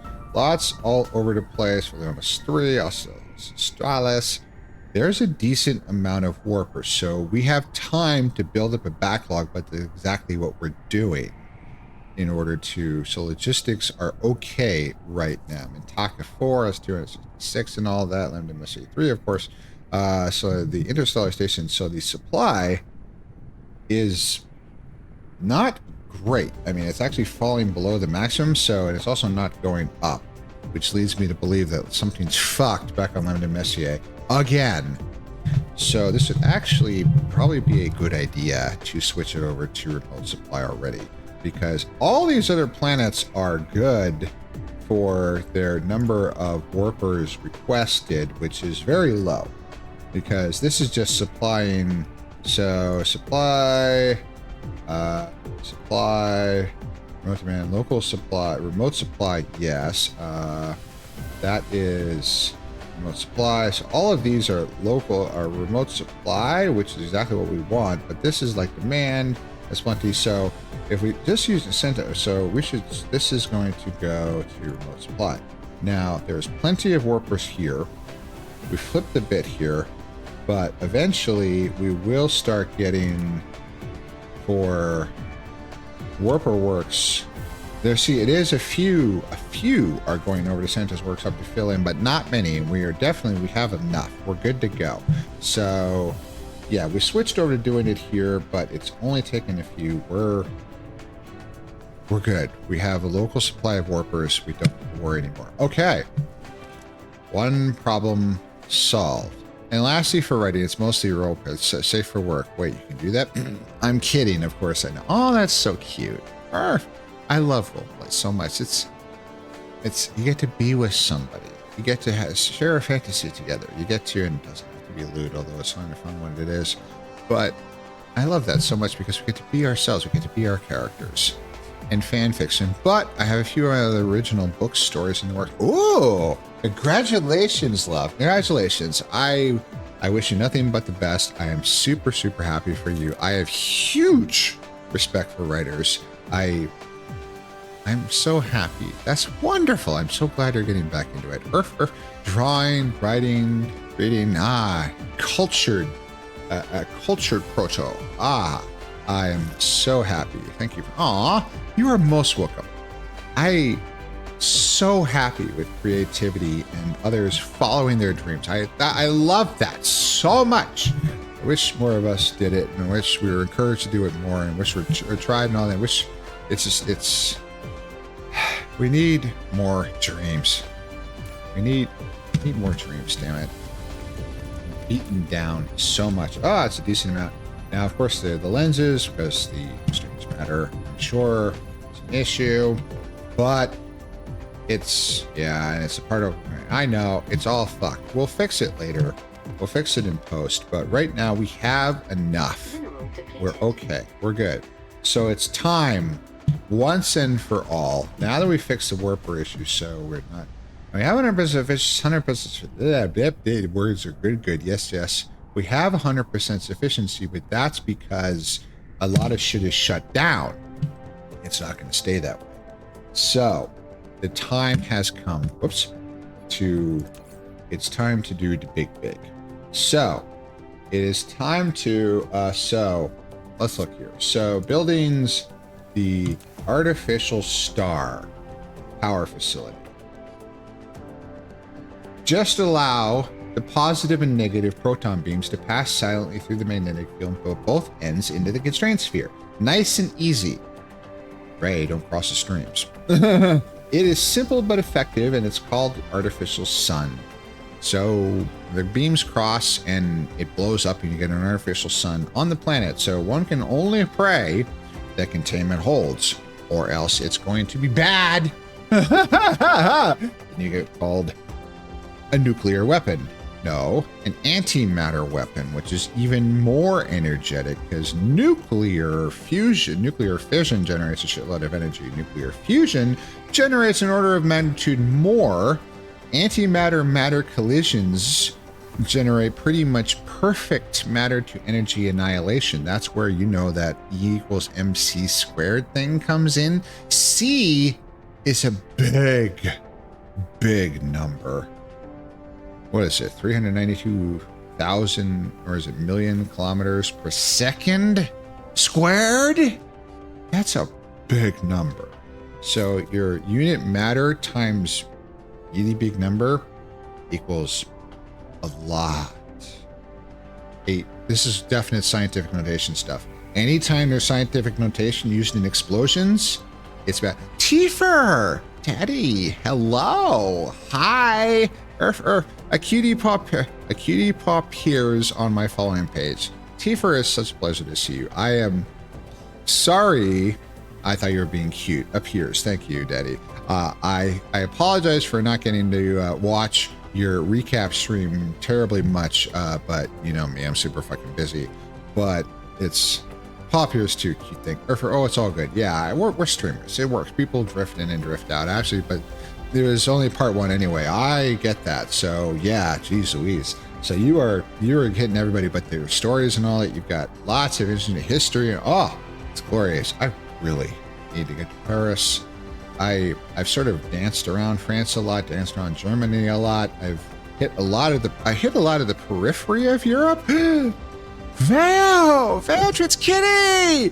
Kitty, you're here. Oh, it's so good to see you. Thank you so much for joining. Peeking out from the abyss. Well, you are black, so it kind of fits in all. Hello, sweet Kitty. I love you. It's a pleasure to see you, love. Thank you so much for joining. It was a pleasure to watch you on your stream and all that. And it's thank you so much for being in mine. Earth. I am a happy wolf. I had a good time last night. Holy crap. I'm so glad that worked. Thank you for helping me. Thank you for everything. It was, and also the really important thing, Kitty, was that we got to reconnect because you're a wonderful fern. I'm really glad that you're back in my life, and thank you for being here. Rat Cat. Oh, so the problem is I keep just looking at your avatar, but I know you go back and forth. This is great. So I do like raccoons. I married one. I'm species agnostic. We're furries. It's wonderful and all. So yes. So no problem. I enjoy to help you out. I thank you. I really enjoyed that. Love to do more. Thank you so much. And it's just wonderful to see you here. And I sit here with deer. Yes. Deer is good. So I mean, all species are bright and beautiful. It's wonderful. Isme. Diener. I thought you made some modification. I thought it was a typo of deer.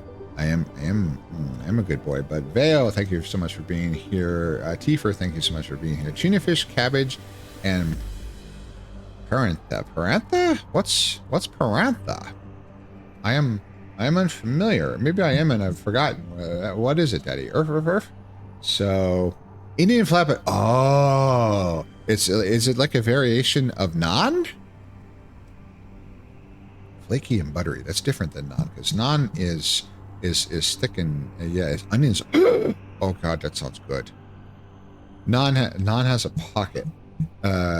It's more like a roti. Oh, have you ever had puri? I love puri, puffy Indian flatbread. It's allowed to puff up in the middle, so it's like a giant pillow.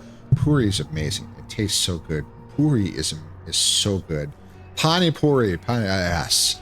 So, how they figured out that you could take the bread and slap it in and slap it upside down on the inside of a tandoor, I don't know. It's been lost to history, but yeah, great job, guys. So just really quick, you get underneath it, flap it up, and it sticks. It's great.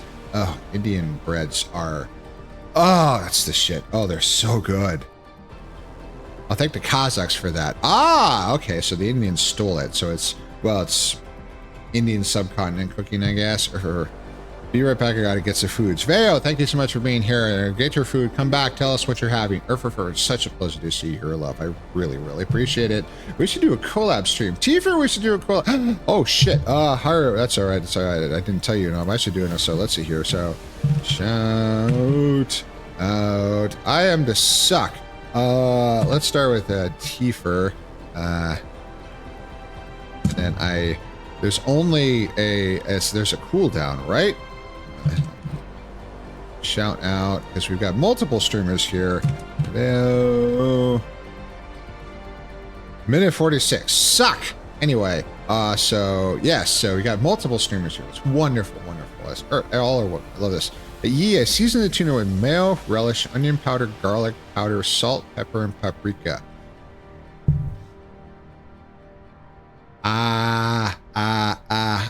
Put it in my mouth. Put it in my mouth. I'm a good boy. Put it in my mouth. Standard white person secret.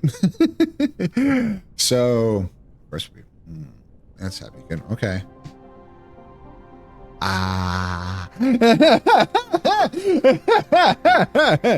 I'm a good boy. So, yes, I love Indian food so much. Now, I cannot stand spicy.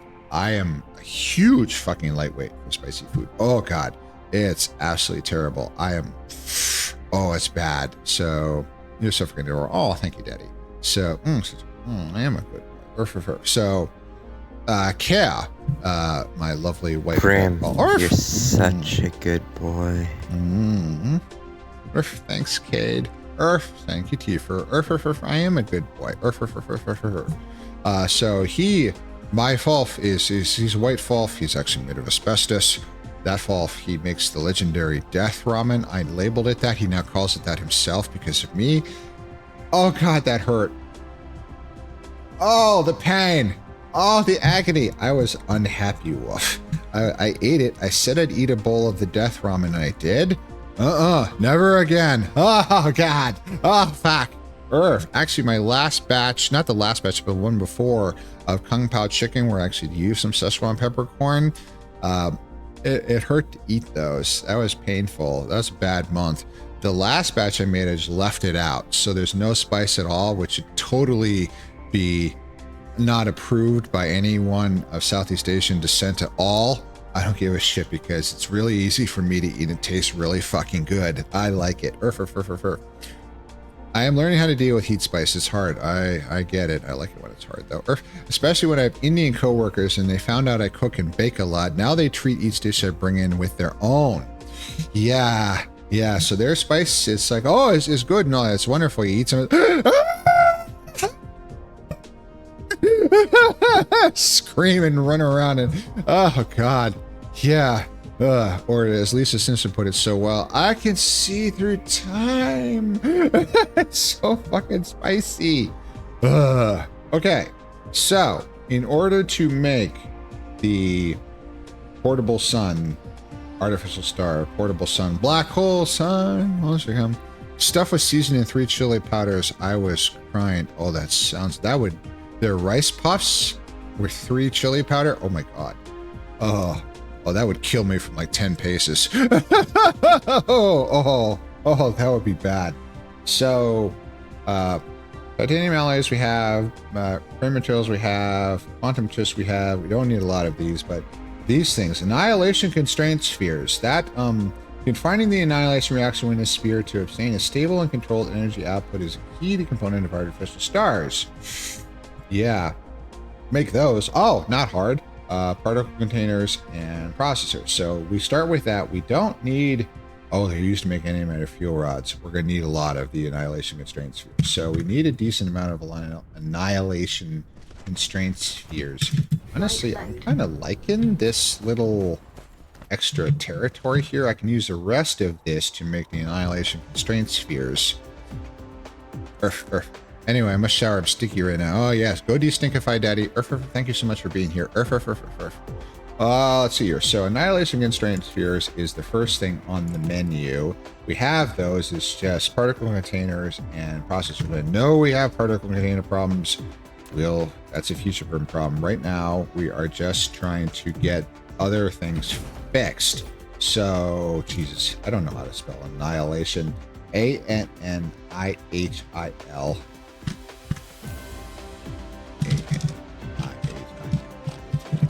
Is that right? Constraint. Looks good to me. There we go. So the two parts for annihilation constraint spheres is a particle container and a processor. We need a lot of these because every single one of these is used for every rod, every fuel rod. These are the big fuel rods. Holy shit. So one more time. It takes particle containers, just normal particle containers, and the not the quantum processor, the normal processor. So particle containers, I know we have a problem with particle containers. We'll deal with that later. And the processors, those we have, and we are going to produce the annihilation constraint spheres. It's time for in-game fuel. Hey, Prim, you're doing your best, and don't forget you're loved. Oh, love you too, Impish. Thank you so much for being here. Hecky. Oh, so I got Tifa. It's time for shout out at Beatrix. I'm sure there's others of you that stream that I totally fucking forgot. I'm sorry. Also, I'm a nobody, so me shouting out. But anyway, I do it anyway because we all support each other. We're furry streamers. Furry Twitch is the best community ever. Oh my god. Oh my god. All of you, up to and including Montbarks, helps my ass all the fucking time. I mean, it's just, yeah. They're, God, so helpful. You ask a question, you need help with something. Oh yeah, you want my script? You got it. You want my sound file? You got it. You want my configuration? Yeah, sure. No problem. Nobody ever sees each other as competitors. It's amazing. I love this community so much. Oh, I'm trying to. So anyway, so the, can I put it? I want to put it south. Oh yeah, shit, I'm zoomed out. There we go. So yeah, that'll work just fine. So actually, we're going to put it on the south side of the tower. And we're going to stack these, and we're going to put a decent amount of these. And I know I have particle container issues. I know that's a future Prim problem. So a decent amount of these, and processors. No, we have particle container issues. I'm not going to get any of these for a while. That's okay. After I get these maybe kind of sort of fixed, we will go and we'll fix the damn particle containers, which probably is like, I don't know, like a titanium issue or something. Who knows? I am the good boy. Thank you very much, Foxy. Earth. Wait, you stream too, so let me wait another minute and then I'll stop being a giant fucking slacker and I'll get you too. Earth. And your little dog too. Earth. Okay, so annihilation is, oh, okay, we're getting a few particle containers. So out. So this is end game fuel right here. It doesn't get any more powerful than this. So eventually we're going to start replacing deuterium fuel rods with these suckers. All right, so we need power, big tower. Gotta make sure to get all of those, as much as this is possible. Actually, I don't need to get the tower. Can I get all of it? Let's see. I think I did.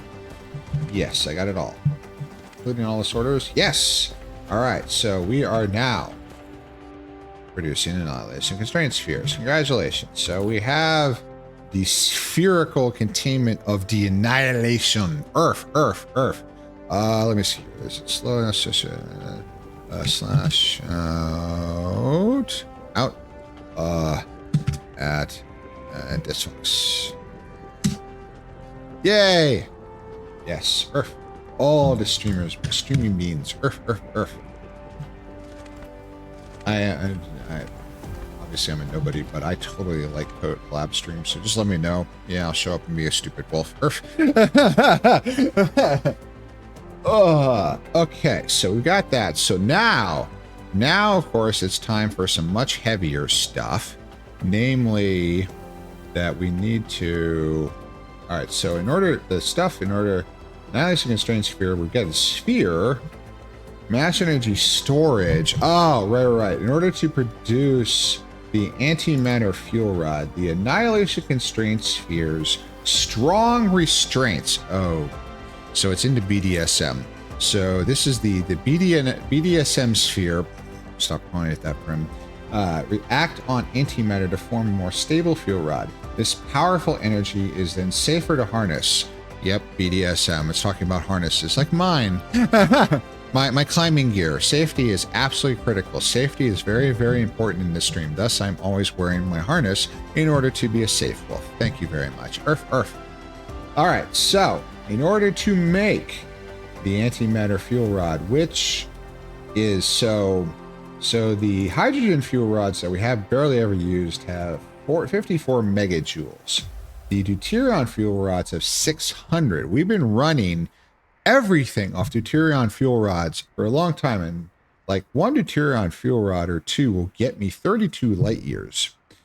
That's 600 megajoules. The antimatter fuel rod is 7.2 gigajoules. That's a lot of fucking power. One of these suckers will run this robot for like 2 streams. Fucking hell.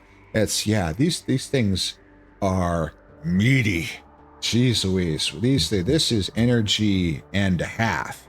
And they can only be burned. Fuel type mass energy. So these are probably can only be burned because the mass energy fuel and ion current energy. So it's only an effective signal. Now, can the where is it? Can the fusion power plants burn ion current? They probably could. Deuterium fuel rods. Okay, deuterium fuel rod. It mentions deuterium fuel rods, whereas an artificial star, yeah, this is for the antimatter fuel. So it's an end-game fuel for an in-game power plant. So we will have to switch everything over slowly. But these things, the artificial stars, produce 72 megawatts each, whereas the fusion power plants produce 15. So yeah, these things produce a fuckload of power. Holy shit. And also the fuel is, this would be math, but 600 megajoules. So it's like 12 times the density. There's a lot of juice in these things. Holy fuck. So we're going to make these suckers. So in order to produce the antimatter fuel rod, we need the titanium alloy. We got that. Annihilation constraint spheres, we're making that. Hydrogen, we've got that. We stopped burning it, right? We do actually have some fucking hydrogen. Hydrogen should, famous last words, should be easy to find. Santa's Works supply of hydrogen. We burn a lot of hydrogen. We're shipping it in from far away. We should actually start mining hydrogen in 42 Leonis because I'm a fucking idiot. But that's later. So we are supplying hydrogen. See, we can't do much because we're capped out on graphene from fire ice processing. I'm not burning hydrogen anymore because I'm not a fucking dumbass. This is also bringing hydrogen. I need more ships shipping hydrogen, which is the dumbest thing ever. But the problem is, it's a 14-minute round trip to get the fucking hydrogen from Lambda Messier 2. Problems. But we do actually have hydrogen. So we will eventually. But the big thing we need it's not a problem. We're going to get hydrogen because antimatter is generated by inverting photons at a critical state.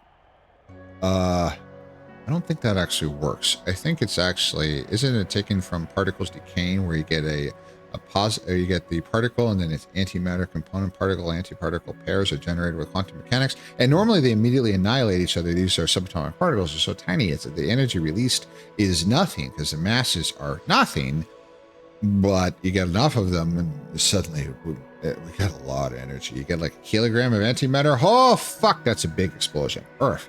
So anyway, when matter and antimatter meet, they annihilate each other and produce a massive burst of energy.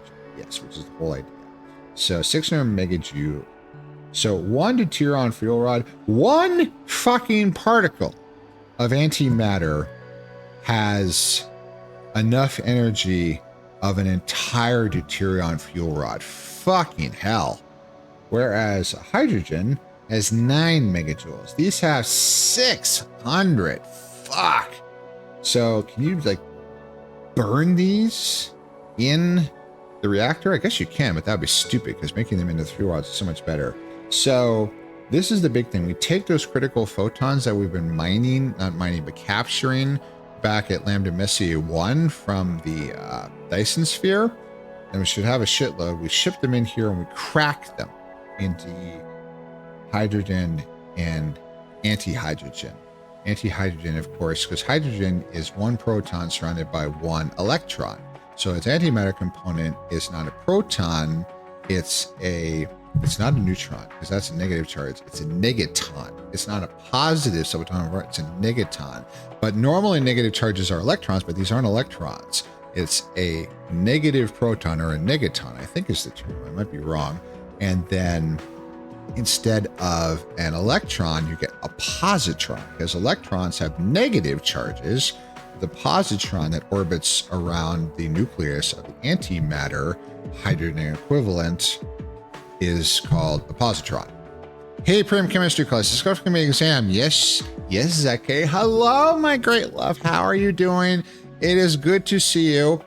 And of course, stream has been solid as a rock because we're watching.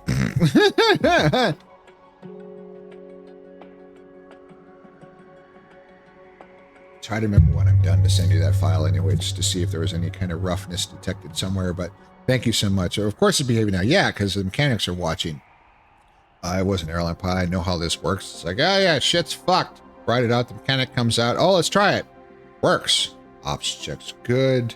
You're right up cleared. Here's your cam back. Good to go. I was like, okay. Fly the next leg. Shit's fucked. It breaks again. It always works. The mechanic looks. So we are going to produce. We're going to crack. Where the fuck is it? No. Where the fuck is it? So in order to, oh, there it is. The mass energy storage. In order to produce the antimatter, which is used in a lot of things, it's also used in red science. Red science is not. Oh, it's used to make the hydrogen. You can use antimatter in place of hydrogen. Why would you do that? That seems like a very bad idea. Oh, it's because of the hydrogen. The antimatter itself, which is not actually in this list, is I think only it's used for the universe matrices. I know that.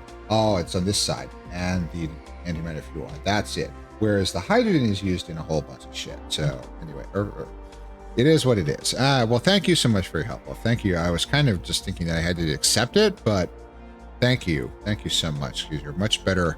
You're much better at IT, my lovely noodle, than I am at IT. Your foo is much better than me. I am a sucky IT wolf. Earth. Okay, so we need these critical photons. We got to bring the critical photons here. Now, if we go to interstellar logistics and I go to entire star cluster, it's a big list. We have a lot of shit flying around, but we go to critical photons and we have 10,000 of them back at Lambda Messier 1, which is perfect. Now, this is local demand, remote supply. We have lots of critical photons. Now, we don't have a lot of ships, but we can use the ships here.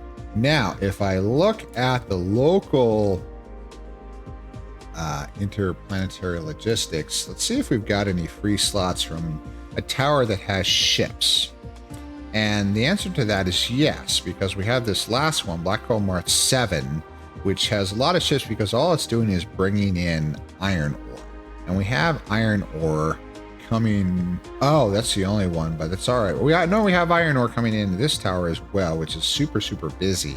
But its ships are okay. It's also bringing in deuterium, which we need more. But eventually we will not need the deuterium anymore because we'll stop making deuterium and just for deuterium fuel rods, we won't need them anymore. Although we'll still need them because the other planets, I don't really want to change everything over immediately. Anyway, I don't know what I'm doing with my fingers, and I'm just being stupid. Earth. Eyes are gritty. God, I'm tired. I'll be okay. I'm tough. Okay, so Black Hole Mart 7.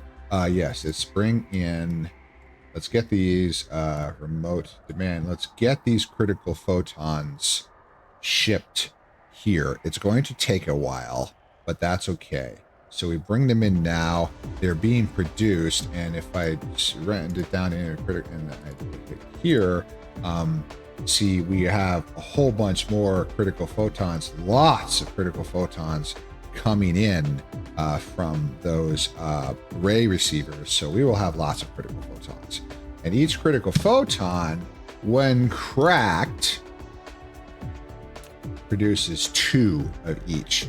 Now these happen in the legendary particle colliders, also known as God's own power sucks. So how many particle colliders do I have? Am I producing power colliders here? Particle colliders, power.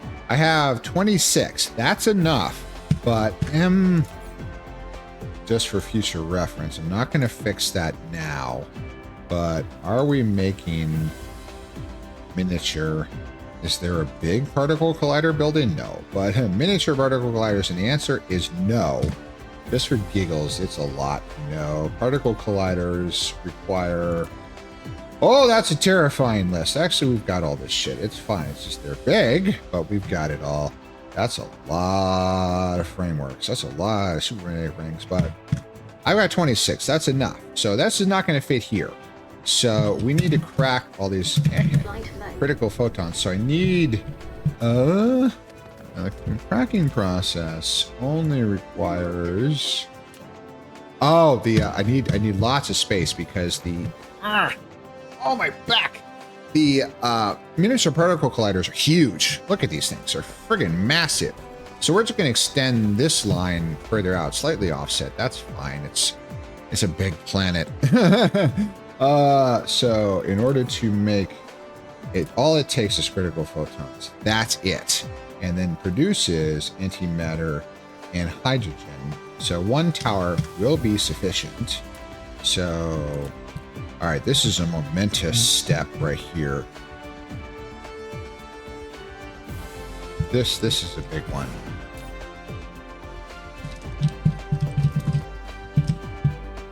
Antimatter works. This is big. So we need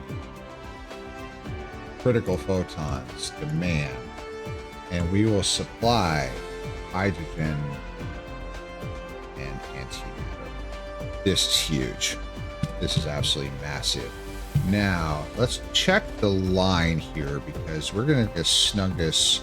Yeah, as long as I can get right up next to all of these. Oh, God. Need more part of containers. Don't look, Prem. Don't look. Okay, so I don't need to stack the critical photons. So actually, I'm going to take it out this side. Critical photon. Get that right up next and just run it out. Because, yeah, there's going to be a few of these. We're gonna need. Also, see the particle colliders are huge, and I need a lot of them. So, it's fine. All right, production facility, miniature. This is the miniature version. That's kind of scares me. So, get that as close as we can, right there. That's so pretty. And then it is producing mass energy storage reaction. Hi. Hi, Dirk. What have I got? I got it. I got it. Did I eat? Astral?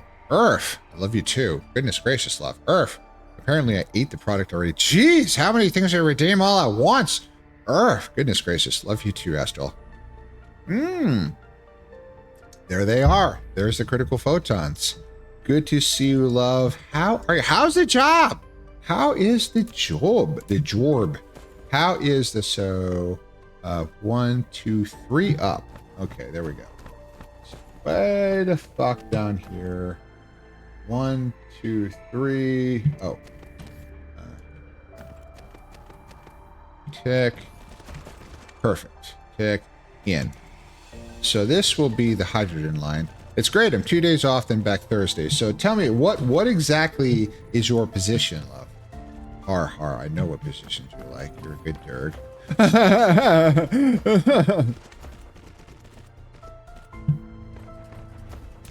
But I'm so happy, love. I'm really glad that it's working so well and that you like it. And Earth, this is wonderful.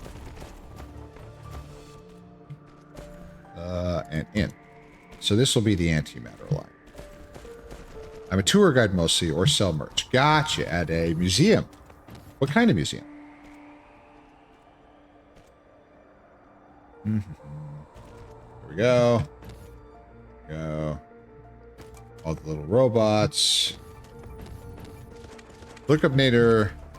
Nanton grain elevator. Interesting. It's a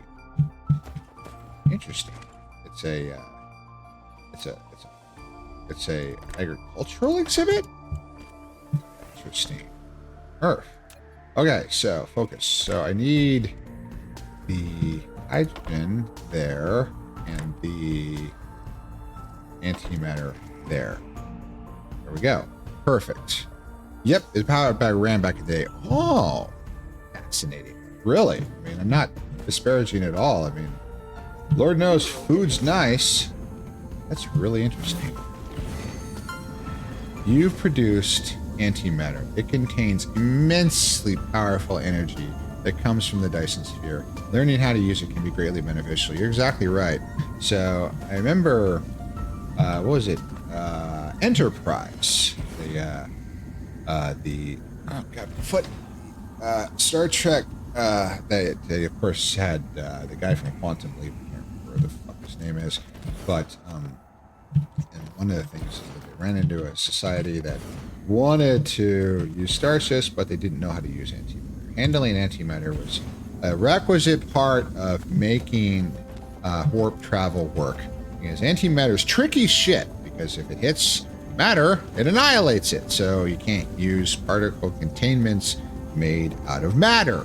You have to. The best thing that I've heard is to magnetically contain it so that it never touches the side of the container. Because if it does, it explodes. Go. I think all of that is powered. Yes. All right, so I'm sure. Oh, that's not too bad. So we're not producing a lot, but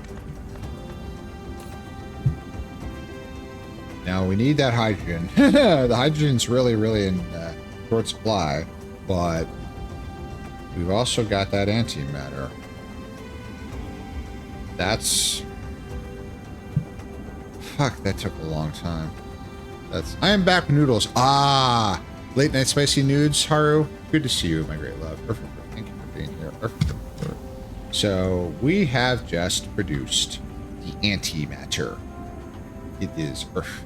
It is beautiful. We are now... Here comes more. Lots! A whole ship must have come in with critical photons. So we got the critical photons. We're cracking them into matter and antimatter. It is now using a lot of power. I don't think I'm going to actually get rid of deuterium. I'm just going to supplement it with artificial stars. So we've got... Oh, we made the announcement and we're producing the antimatter. That's good to have that running. We've got warpers on the way. Now, I don't know if I'm actually making the artificial suns. I'm also here to inquire about the antimatter bridge you're selling. So The antimatter bridge is a very nice project. It works very well. There's only one small difficulty. This should not be a problem. I mean, I totally think that your municipality should build an antimatter bridge, love. It's just you can't drive on it because if you put a car on it, it'll explode and destroy the entire region. That's not a problem. It's all good. Don't worry about it. It's all good. As long as you don't put a car made of matter on it, everything will be fine. No problem. You can trust me. Honest. Trust the Black Wolf.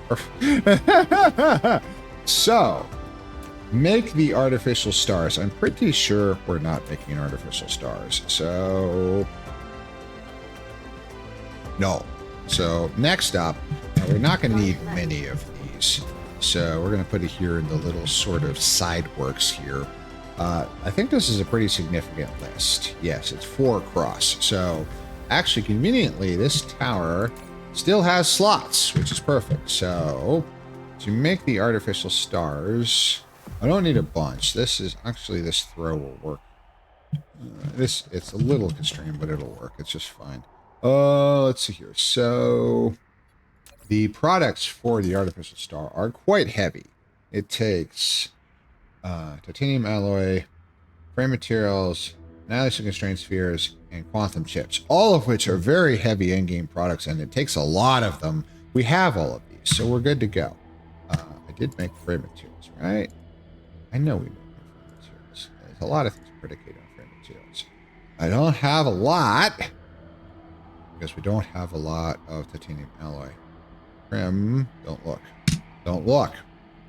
Dun dun dun dun dun. Future prim problem. Future prim problem. Okay, so too close. So let's put it right there. What the hell are we making? These are called artificial stars.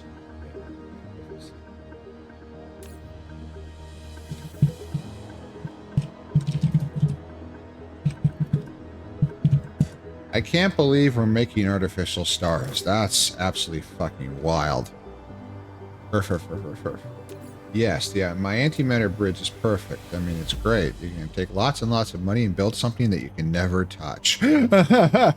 So, titanium alloys, frame materials, yeah. Everything big, heavy, expensive, that has a humongous logistical chain behind it that we don't have a lot of any of these products. So we're going to set this up, and we're probably not going to get a lot of these.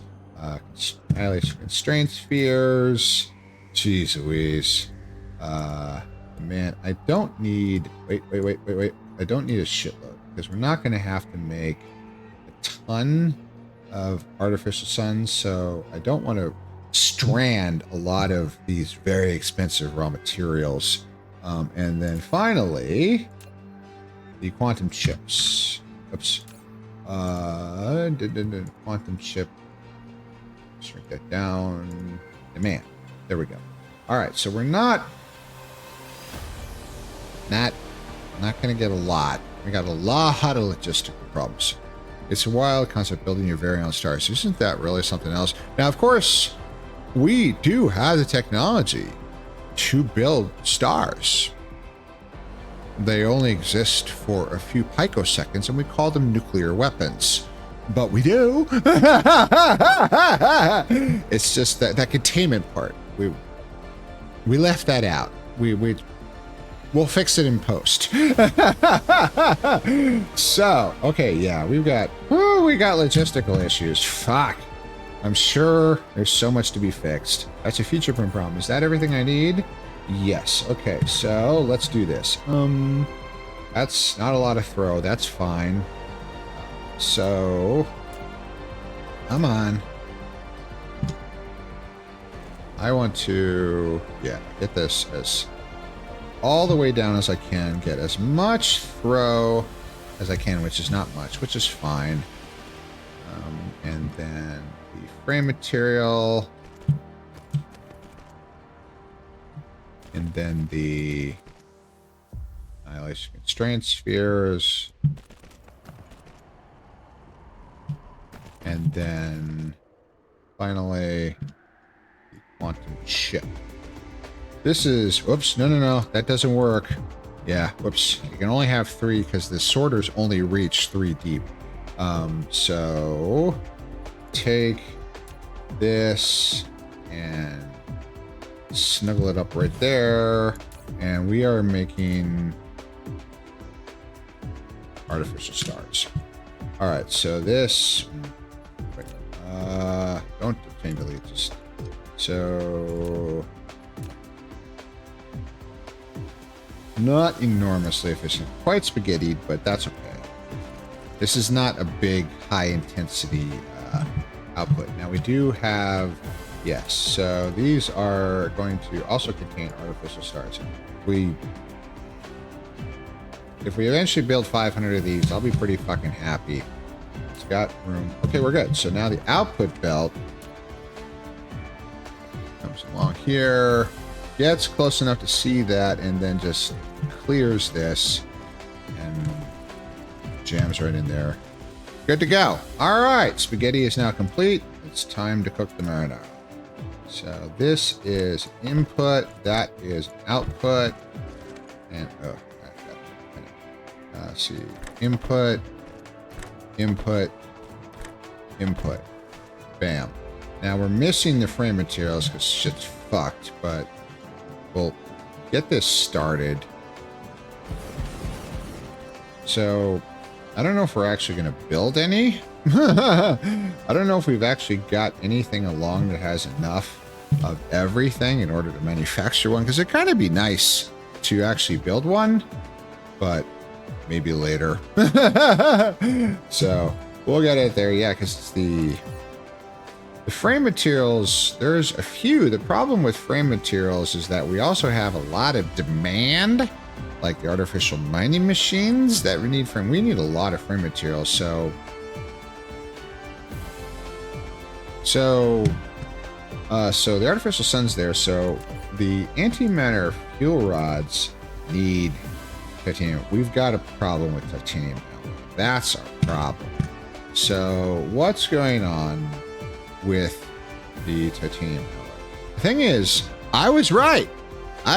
See, the title of this stream is, we're gonna get antimatter, right? Not that we're, what did I call it? Power problems get fixed today. So mostly we have antimatter. We're producing antimatter, and we can't burn it yet because we need to fix this titanium alloy issue. Now the titanium alloy smelting, it's just a smelting problem. We need a bigger smelting tower. So where is that? That's over on the other side of the planet. Flight mode. We may have a few towers. Just a couple. There may be just a smidge of towers. It's over there. It's over yonder. Flight mode. Here on fuel rods. Jeez Louise, there's so much. Right next door. Zoop. Titanium alloy, yes. See, it is, we've got a little low on sulfuric acid. A little low. See, this is, yeah. First thing we need to do is we need to fix, because these, now to smelt titanium alloy is tough because this stuff, it's a long smelt. It's 10 per minute, even with the better smelters. So we need, but this is sulfuric acid, right? Which is the issue. Sulfuric acid. So we have enough sulfuric acid. Why is it? So in order to make one of these, it takes, whoops. What does it take to make a titanium alloy? What's the percentages here? I just wonder if we need to spit roast that. Where is it? I hate this, how the alignment's different. There, nope, that's steel. There it is. 8? Yeah, it takes double the sulfuric acid. So this one line isn't enough. We have to spit roast the sulfuric acid. So, yeah, I can do it out the top here. This is fine. So I just have to sort of go around these power towers. Yeah, we're good. So we're going to cut the sulfuric acid line. This is where shit gets dangerous. Not the sorter. this is a very tricky... Oh, wow, that's impossible. Oh, God. Okay, so I have to cut that. Okay, oh, I got the line. Nice. So we do the very, very horrifically dangerous chain delete. Turn that off. That off. Okay, now it's time for the sulfuric acid. Second line. And there we go. Oh, don't do it now. I'll do it one tick at a time if I have to, bitch. I spit on your tropic line. There we go. Okay. Okay, and then we'll run that in all the way. Yeah, because there's no slop here. Because these are 3 across. Oh, I need to actually cut this and put a piler.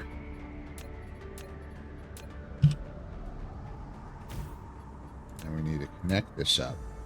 Now this is also exposing a problem that there is no sulfuric acid. So we have no sulfuric acid. Now sulfuric acid is being pumped off of off of another planet. So why do we not have sulfuric acid? Sulfuric acid supply, Black Hole Mark IV. Well, we've got a lot on the way, but we need more. This means we need another fucking tower full of it. When in doubt, build another tower. Now, do we have any room here at the North Pole section? And we do. In order to slap down, this is Black Hole 7, I think. I can actually put it here. That's this one. Local supply, yes, but remote demand. Now, take these extra ships and bring in. So now we have more ships transporting sulfuric acid. So we've got Black Hole Mart 4, which is working on it. It's a bit of a transit, and Black Hole Mart 7 is working on it. Now, if I go to entire star cluster, NMSA 3, demand. It's just, we're actually making sulfuric acid work. Sulfuric acid receiving remote demand. Oh, it's being pumped out of SOC. But there's lots on SOC. It's pumped. So 6,000, it's just, there's... so that is keeping enough power. Honestly, I should run information setting. That is all the way up. I already did that. So we just don't... Honestly, it'd be kind of useful to fly to SOC and set up another tower, but God, I don't really want to do that. See, it's... Yeah, that'd probably be a really good idea. Shit. I need to fly to SOC and I need to set up another tower because I can't do it out of this tower. And yeah, so, okay, so it's 2 minutes. So it may be time because we're going to need a lot of sulfuric acid because that titanium alloy and those frame materials are super fucking useful. So it's time for a field trip. So I only got a couple minutes so I can look. Where the fuck is SOC? Okay. SOC is on the far side of Lambda Messi. Wow, it's 37 light years. That's going to take a little while. SOC 3 has organic crystal, collection plan, nothing. Mini reserve, so SOC 2, no. Where the fuck is it being collected from? SOC 1, SOC 4, shit. SOC 1. Oh, the acid supplies on SOC 1. So we go here. I'm gonna run out of time. We're okay. We're okay. SOC indicator. SOC 1. Sulfuric acid indications. 37 light years. This is going to take a little while, but in the interim, we're going to have a little bit of a break. So everybody go get up and stretch. I really need to do that. So we turn on the music and we turn off the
Hi, I'm back. You missed me? All right, let's see here. Good song. Oh, that was my old stream startup song, Los Angeles by the Midnight. God, what a beautiful song. I used to do that. So it's one day I should join this Be Right Back slideshow. I should join her. Oh, Tifa, shit. We just need to take some photos in VR.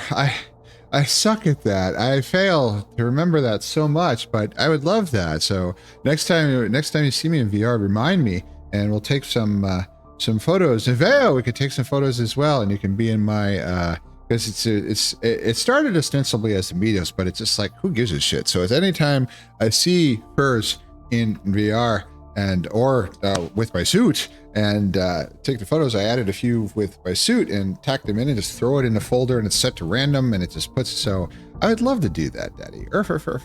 I am back with noms. What'd you bring us, Veo? I'd love to have it, Red Kitty. So why are we chatting? So before we go, we should make sure we have supplies for our trip. Everybody go to the bathroom. So I've got warpers. I need more deuterion fuel rods. So we need to steal a few deuterion fuel rods off the belt. A few more. Because we're gonna go for a little bit of a trip. And so we're gonna go for 37 light years. It's gonna take a little time. We can't make it in one jump. That's fine. We'll be fine. Critical photons. Why do I have some critical photons? So where are the critical photons being imported? God only knows.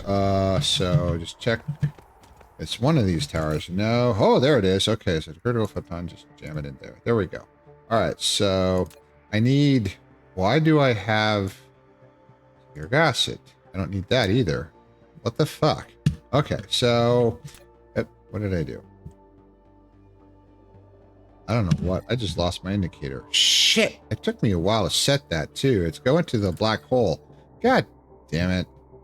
So... God, it's rotating so fast. View...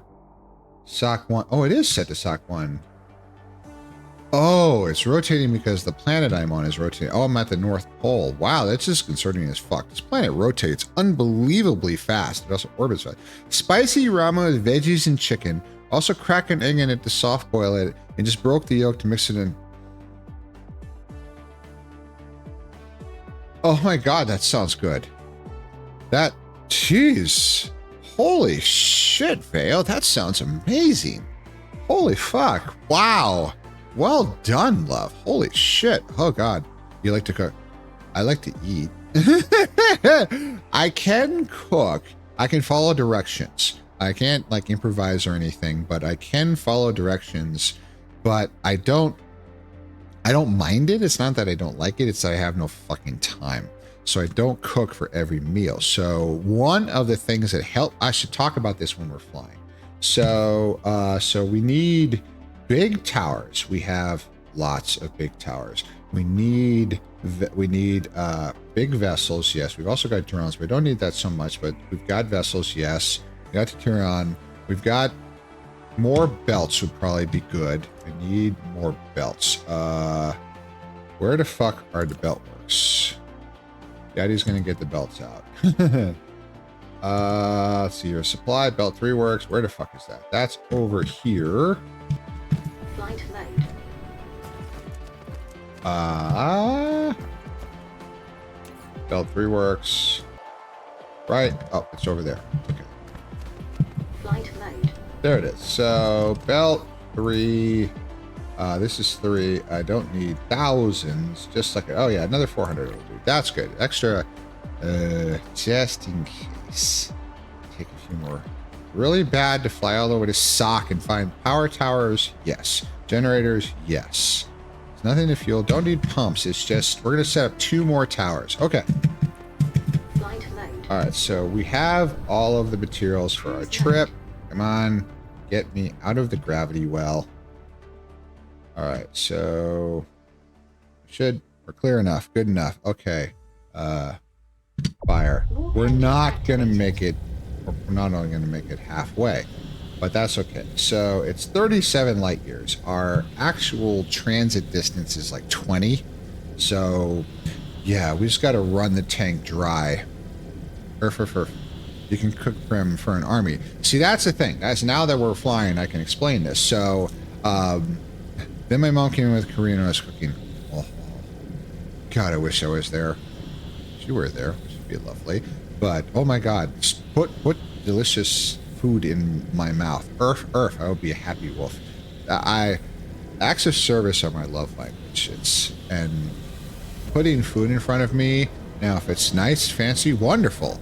But you put a plate of blue box mac and cheese in front of me, and I'm happy as a clam. I am such a cheap date. I am a simple creature. You feed me, you put a box of crackers in front of me, and I will love you. Earth, get over here then. I really am going to, you know. God, last night was amazing. I love you. Anyway, Earth. Such a good boy, Penny. Is our little Primrose gonna get flustered on stream? Good Engine boy. deactivated. Thank you, Gentle. Thank you, Urglavisk. Anyway, so here we are. 21. Oh, the target distance is 21 light years. We are a long way from fucking anywhere. But all we have to do is wait for the power to recharge. So this is the boring part. I'm sorry, but I do not have. I need universe matrices in order to research the next power upgrade for the robot, which is going to take white science, which is later. Now that we have antimatter, though, it's possible we just need to do every single science on the way. Anyway, I love a good food and all that, absolutely. But when after everything, it's a long story, but after 4 times trying to run after she died, trying 4 times and blowing out one knee or the other every single time because I was fat, I finally figured out. And also the last time my knee got bursitis, stopped for a few months, and I got bursitis again without running. And it's like, that's it.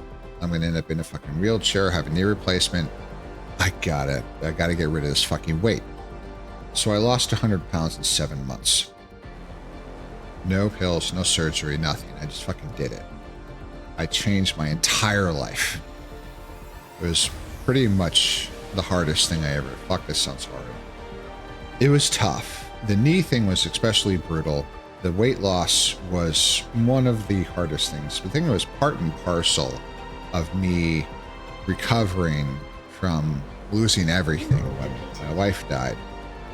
And it became almost emblematic. And I made myself accountable by reporting every week in a bunch of Furry Streams Discord. I wanted to stream myself, but I reported this over and over and over and over again. That started my reports that are now daily of my runs, my swims, my bikes, and all that. And the foundational thing that helped me is to never eat out.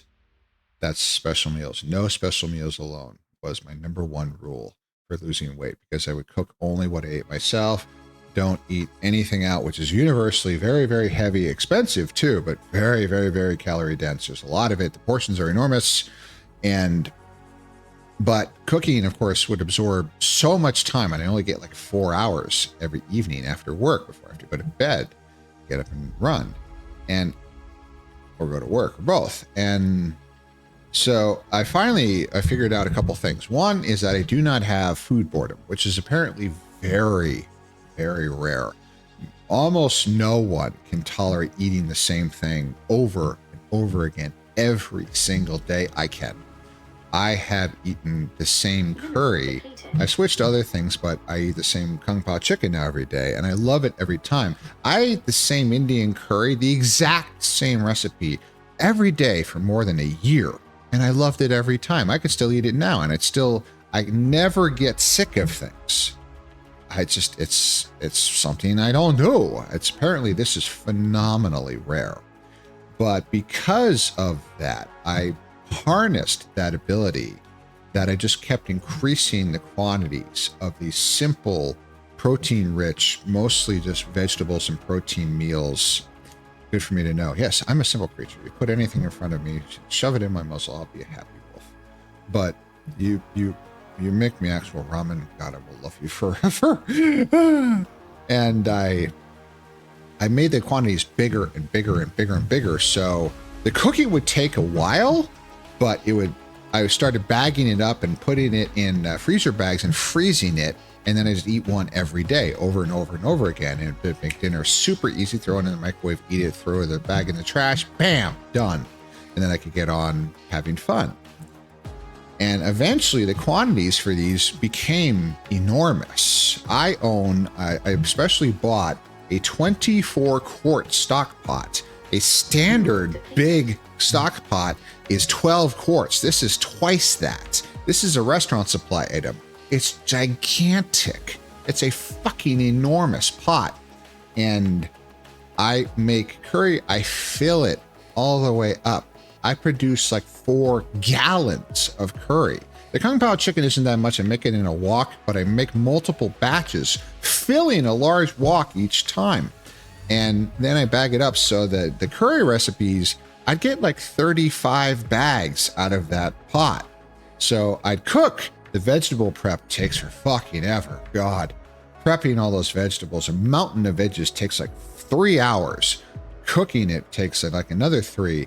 Takes all day, but I get an entire month worth of dinners out of that one pot. The Kung Pao chicken is much faster because just prep the chicken, chop up the green onions, the peanuts are easy, the Kung Pao sauce, whip it together, no big deal. Cook it in the wok, it's quite fast. So I love that. It's like 2 hours and I get like 24 little plastic containers of Kung Pao chicken. They're sitting in the freezer. Pull one out, nuke it for 30 seconds because it's only a few ounces. It's like 1 scoop. It's not much, but that's enough. You eat that, that's dinner, bam, done. And I lost 100 pounds and I've stayed within about 15 pounds of that for a year and a half. So, you know, okay, we're here. Stop talking, Prim, and start flying. So, Activated. it is possible. It is possible. And when I did that, I was able to run, and my knees never bothered me since. Losing all that weight fixed it. It got rid of it entirely. Everything else hurts, but my knees have never bothered me since. I've never had bursitis since. And now I've become so strong because I've run thousands, almost 1,800 miles in total, 2 full marathons, 5 half marathons, that they're probably unbelievably strong now. And yeah, I changed everything, and it's totally worth it. It is possible. If I can do it, if I can go from the worst I ever saw at a doctor's office, that's of course wearing everything, but still 330 pounds. I've been fat my entire life. I weigh 220. It's possible. It's possible, damn it. I'm really glad I could do that, because for the very least, it also, the number, oh shit, pay attention, Prim. Stop. Warp engine deactivated. All right, we're here. The number of health conditions that got erased from my chart after I did that and went to the doctor, we spent an entire hour removing conditions from my chart. There were probably like 30. And of course, the biggest of all of these is something I'd had for decades, which is, so the acronym now is called MASH, for metabolic something like adipose stereohepatitis. So this is ostensibly this is right here. So this, it's night, but right here that we're flying over, this is a sulfuric acid lake. Don't swim in the sulfuric acid lake. Now, the great thing about this is the Ice and Sphere program, I have a lot of water pumps. They also work pumping sulfuric acid. They are infinite. This lake will never run out. It's not that big, but it will never run out. Now, so we have plenty of stuff here, but the tower is, yeah, plenty of power. All we need to do is just slap up a whole bunch more towers and we're good to go. So I'm going to do 2. So big, giant tower, click. There we go. So this is SAK acid supply. S-A-K, oops. F-A-K acid 2. Drones, kind of a waste, whatever. Warpers, we'll get that later. Sulfuric acid, local supply, remote, local demand, but there is nothing, but it's remote supply. That's the important thing. We will get power. It's been a long time since I played this game. Oh, it is. I enjoy the fuck out of factory games. I've definitely found my genre. I'm not even going to put that. Actually, should take these drones out because that's a waste. There's nothing on this fucking planet except local planet. There's nothing interstellar, interplanetary distributors, nothing but these towers. So these drones are a waste. All we need is the vessels. So these, yeah, that's a waste. But we do need the vessel. I wish I could put more than 10 vessels. Now, I'm going to, so all we need to do now is just run some belts. So, oh, and then warpers. So we got the one tower can run out. So first thing is just a warper. Run that in there just to supply. And that'll take care of forever. And then we run the sulfuric acid. Or the other. Bam. That's it. So these pumps will fill it up. That'll jam another 10,000 in sticky tower. Whammo. Charging power. This will take a little while to charge up, but that's fine. I mean, we are immediately overtaxing the power supplies, but that's fine. And we do the same thing. So this is SOC acid 3, and it has vessels, and it is going to remote supply. That's it. These are all set to remote supply. Right now, I can fix that remotely. Yes.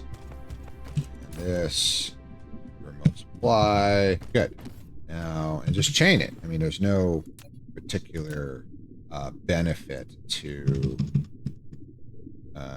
doing anything but just chaining it.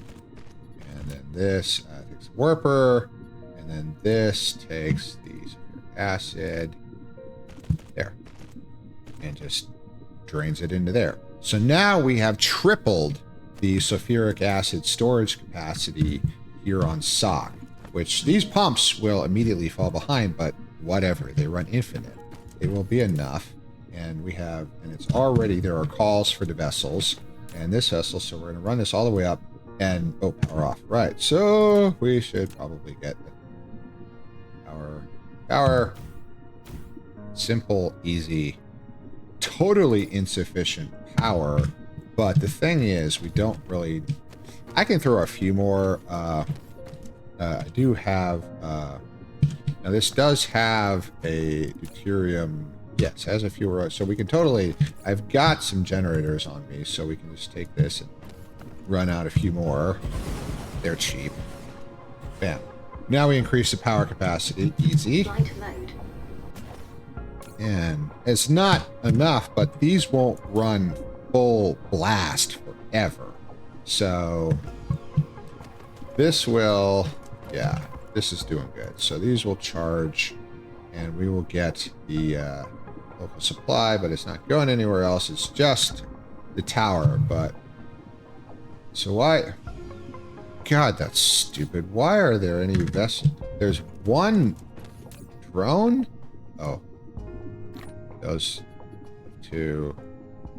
God, local storage. What the fuck? They're just trading it back and forth. That's the dumbest thing I've ever seen. Local storage. That is the stupidest thing ever. My God, no. That's what it automatically deployed. That's why. I don't want it to do that. Stop automatically deploying, goddammit. Okay. Local storage. Local storage. Because there is no local logistics here. Local storage. There is nothing. There's no need to fly it in from a tower because there is no tower. We've got warpers. We got, it's just, yeah, we're just massively pumping sulfuric acid everywhere here. We're done. This is fine. We'll have zillions of tons of sulfuric acid forever. And now we have 30 ships, 30,000 storage. Yeah, this is fine. Now, as there's a lot of demand back at the black hole, so... But that's all right. This is... I can't really get any more pumps. I don't think I have any pumps. Make any pumps? Probably not.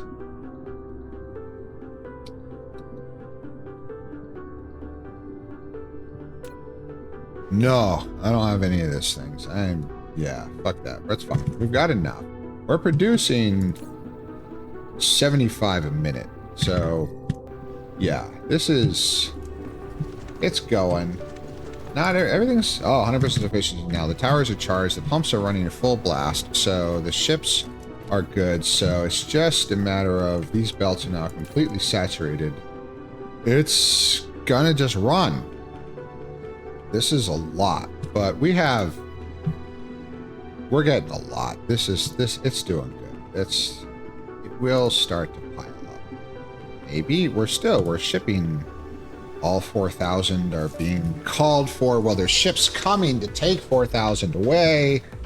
These ships actually aren't being utilized. It's coming from the black hole. Yeah, we're gonna catch this up. We're done here. This is great. So we've now tripled our sulfuric acid supply. That will probably last forever. We'll probably never come here again, which is fine. Let's go back. Just double check. Yeah. Oh, I did burn a few deuterium fuel rods, but we have plenty. I have warpers. We got enough to make it back. That's a long fucking jump. That is a long ball. Holy moly. Not quite the longest. What is that way to fucking Delta Ocanis? Sulfuric acid, organic crystals, grating crystals, fire ice, kimberlite. Nothing terribly spectacular now. Become the popular for Burnaby. I don't know if I ever will. Tifer, So popularity, of course, is an extremely fickle beast, Daddy, and I get completely. I am certainly no expert. God, no. I'm a nobody. I have 250 followers. I've been doing it for a little less than a year. I'm a nobody. I ain't got that popularity in charm. No, you are very charming, Daddy. It's so fickle. It's so fickle. And honestly, I'm just meh about it. I agree completely. I know several quote unquote big furry streamers who are drops in a bucket compared to really big streamers that have hundreds of thousands of thousands of viewers and hundreds of thousands of followers and all that. Couldn't care much about popularity. Just want to talk to people on stream. Exactly. I get that logic entirely. So there's really nothing here at Delta Ocanis. It's nothing. So anyway, let's go. Why we chat? Let's fly. So I wonder what the throw is here. So from Delta Ocanis to so when we get to the black hole, we will. I wonder how far it is to Delta Ocanis. So indicator. It's a long way. It's got to be like 50 light years. I do have power. I have warpers. This is just flowing. So have a good time. Also, thank you for the pets, Steady. So I am very lucky because this is a hobby. I do not need the money. Now that is just jam because we're trying to fill that one tower. Now what is limiting factor here? It's not the tower. It's not the belts. None of these belts are saturated. Stackers really wouldn't help, would they? Mighty Tuggable Collar. Oh! Erglavisk! Naked. Oh, Is this what you wanted? Are you not? Do you want? Am I a sex object? God, I hope I am. I mean, it is so for me. I want to do more, but I don't have the time. See, that is very true, because the most popular streamer that is a friend of mine is Mombar, who has done very, very well for himself, but the work he puts in is just nuts. It's more than a full-time job. He works on this all the fucking time. He reviews all of his VODs to perfect his performance. He works on it endlessly. It's everything to him. And he deserves every ounce of his success. And he has been successful enough that he can actually make a living off of it. It's not a ton, but he can survive, which is great. I wish him all the best. Love that dog to death. It was wonderful. But Ace Von Scott, welcome. Allie! Allie, you sweetie. Earth. Shout out to Allie. Oh, okay. Thank you. Thank you to my mods. I'm a giant slacker. Okay, so I think this the belt. Is there any way we could increase the throw here? See, we are slowly getting ahead of things. Putting in another belt. See, that's running full blast. That's... I don't think there's really anything I can do here. Haley, no premise being good for now. For now. I'm a good boy. Or for now. Wow! Wait. What are we... I'm being conspired against by... Earth! I am... Earth. Anyway, what a thing to tune into. Wow. Hi, Ace. Pleasure. Also, Ace, send me a DM really fast when you get a chance, because you talked about doing some avatar work. I would actually like to get an update to my VR avatar to get the glow in the hair like this has. Now, this is a perfect example, because I was going to take a screenshot, but you can see, because this actually has a glow in it, so it is much brighter than the VR version. I want this in VR. Also, if we could get the increased height, whatever the fuck this is, I'd like that too. And then I think we had talked about the potential of a minimum brightness on the fur, the main body. If that's possible, I'd love that for VR, but later. Let's talk. Conspire, what do you possibly mean, puppy? Theo, be a good kid. Why? I feel endangered. It's kind of making me hot. I only wait the time you break a rule again. Clipboard and hoof. I'm a good boy. Yeah. Okay, so this is... Yeah, it's actually slowly... How do we increase... I think the limiting factor is the pumps. Is there anything choked here? No. These belts are all running just fine. This year I follow the rules. Yes, I follow the rules. So this is... The only thing I can think is to slap another belt here from tower to tower, just to make sure we have full logistical. So there, that tower is that there. So this is kind of superfluous, but why not? K9, hello in here. Wow, it's busy in here. Hi, K9. Welcome. So we're out here at SOC. Just increasing the cluster supply of sulfuric acid. So this is kind of superfluous to double these up, but what's it hurt? So let's slowly, wow, the demand is high. We need a lot of fucking sulfuric acid, but this is actually slowly starting to get better. Jesus Christ, do I need a third? Well, there's 3 input belts. Fuck it, we'll put a third belt in. Did I screw myself? There's no room. We'll have to jump it. That's fine. I have enough, so why I'm here. It would be better up. It would be better to do this down. Is there a slot? Yes, it would be better to do this now. Yeah, so this is spaghetti and a half, but you know, it's okay. Insufficient materials. What? Oh, that would be the harness coming back. Earth. K9, Allie, Bea, everybody, Kiefer, everybody. I'm so happy. I see that. This is a hobby for me. I'm lucky. I'm lucky that I don't need the money. I really, really don't need the money. I have a full-time career. I've been there for the 25 years. I do quite well. I'm fine. I'm fine. This is purely a hobby. So I appreciate it immensely. I do. I appreciate the sentiment immensely. I would never look askance on anybody when those who support me. And as long as you're okay, as long as it's not going to hurt, I appreciate it immensely. I mean, it's almost kind of made back what I've paid out myself in supplies and materials and all that for the stream equipment and all that. I'm actually still a little in the hole, not much. I don't spend a lot on this. So I don't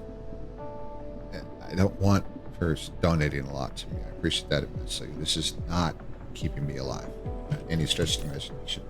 I have unbelievable amounts of respect for furs who work to do this as a living. And the problem is, I've talked about this to Monty, is that it's so fickle. And he knows. He's just a very smart dog. And he knows. And he says, yeah, I'm keeping my ear to the ground. I keep my skills up in the IT stuff and all that. This is fine. It's just he's doing well. He's enjoying it. He loves what he does so much. And he's built a life out of it. It's super successful, super lucky. And I wish him the very, very best. But he is aware that it's certainly not forever. All right, so that is capped. This one is capping. It's now the pumps. We're done. Let's get the fuck out of here. Have fuel. Yeah, we're just wasting time. Flight mode. What time is it? We got 24 minutes before it's 9. Yeah, we're good. We're good. Okay. So we solved our acid problem. Now we get sufficiently away from the planet. Bye-bye, sock. Warp engine activated. And let's get back to superluminal speeds and get back to the black hole. So anyway, I agree completely, Tifa. Monty, interestingly enough, is the fur who is responsible for why I am streaming. And the story for that is a little bit interesting because this was back when it was her. And I loved watching Cody then, whatever, Monty.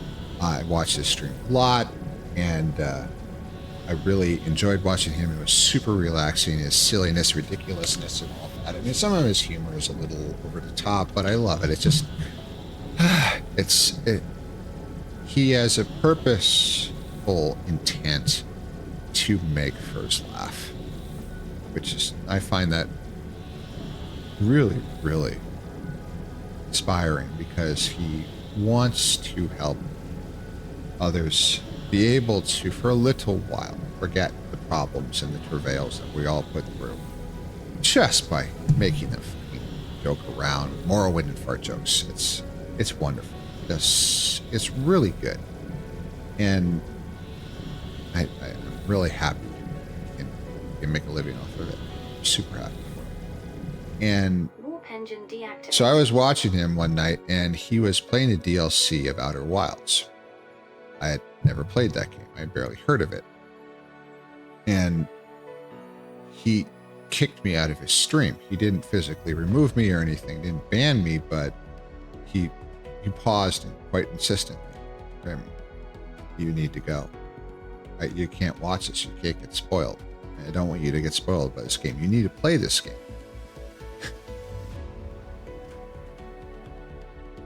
And that actually kind of hurt that night.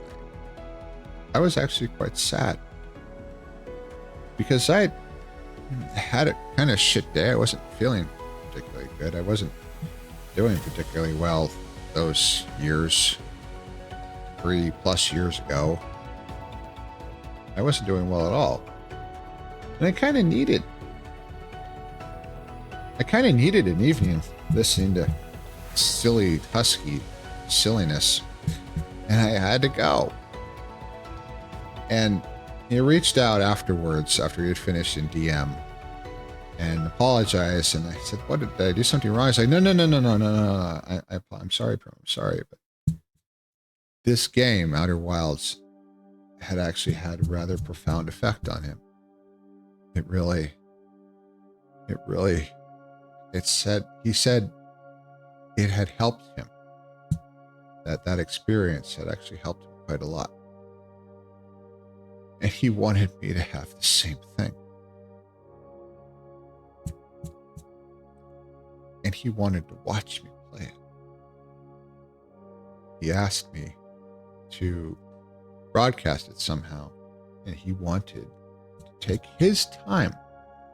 And he's so busy and he spends it on his livelihood to watch me and play a game because he thought it would help me. He knew of my problems. He knew I was hurting. That touched me so much. I cried. God, I sobbed so hard that night because the depth of that emotion and the roller coaster and all it was. And that they're just like Discord or something, just like a Discord stream, simple, just like one-on-one. But I thought, you know what? For the last, I don't know, year or two, I had watched a lot of furry streamers. They had helped me immensely. They were starting the process that I didn't even know was happening, where I would actually become Primrose myself and would change my life entirely from the ground up in every possible aspect. And I have a huge amount of respect for furry streamers. They saved my life. And you know what? I thought, what the fuck? I'll stream it on Twitch. So I told my 3 partners at the time, and Cody. And I said, hey, I'm going to play Outer Wilds this time. I bought the game. I did know nothing. I didn't do anything. I said, go in completely ignorant. And I did. No idea what the hell to do, what it's about at all. And I started up and I had 4 viewers that night. My 3 partners and Cody. The very first chat ever put in the very first message ever put in my chat was the word diarrhea.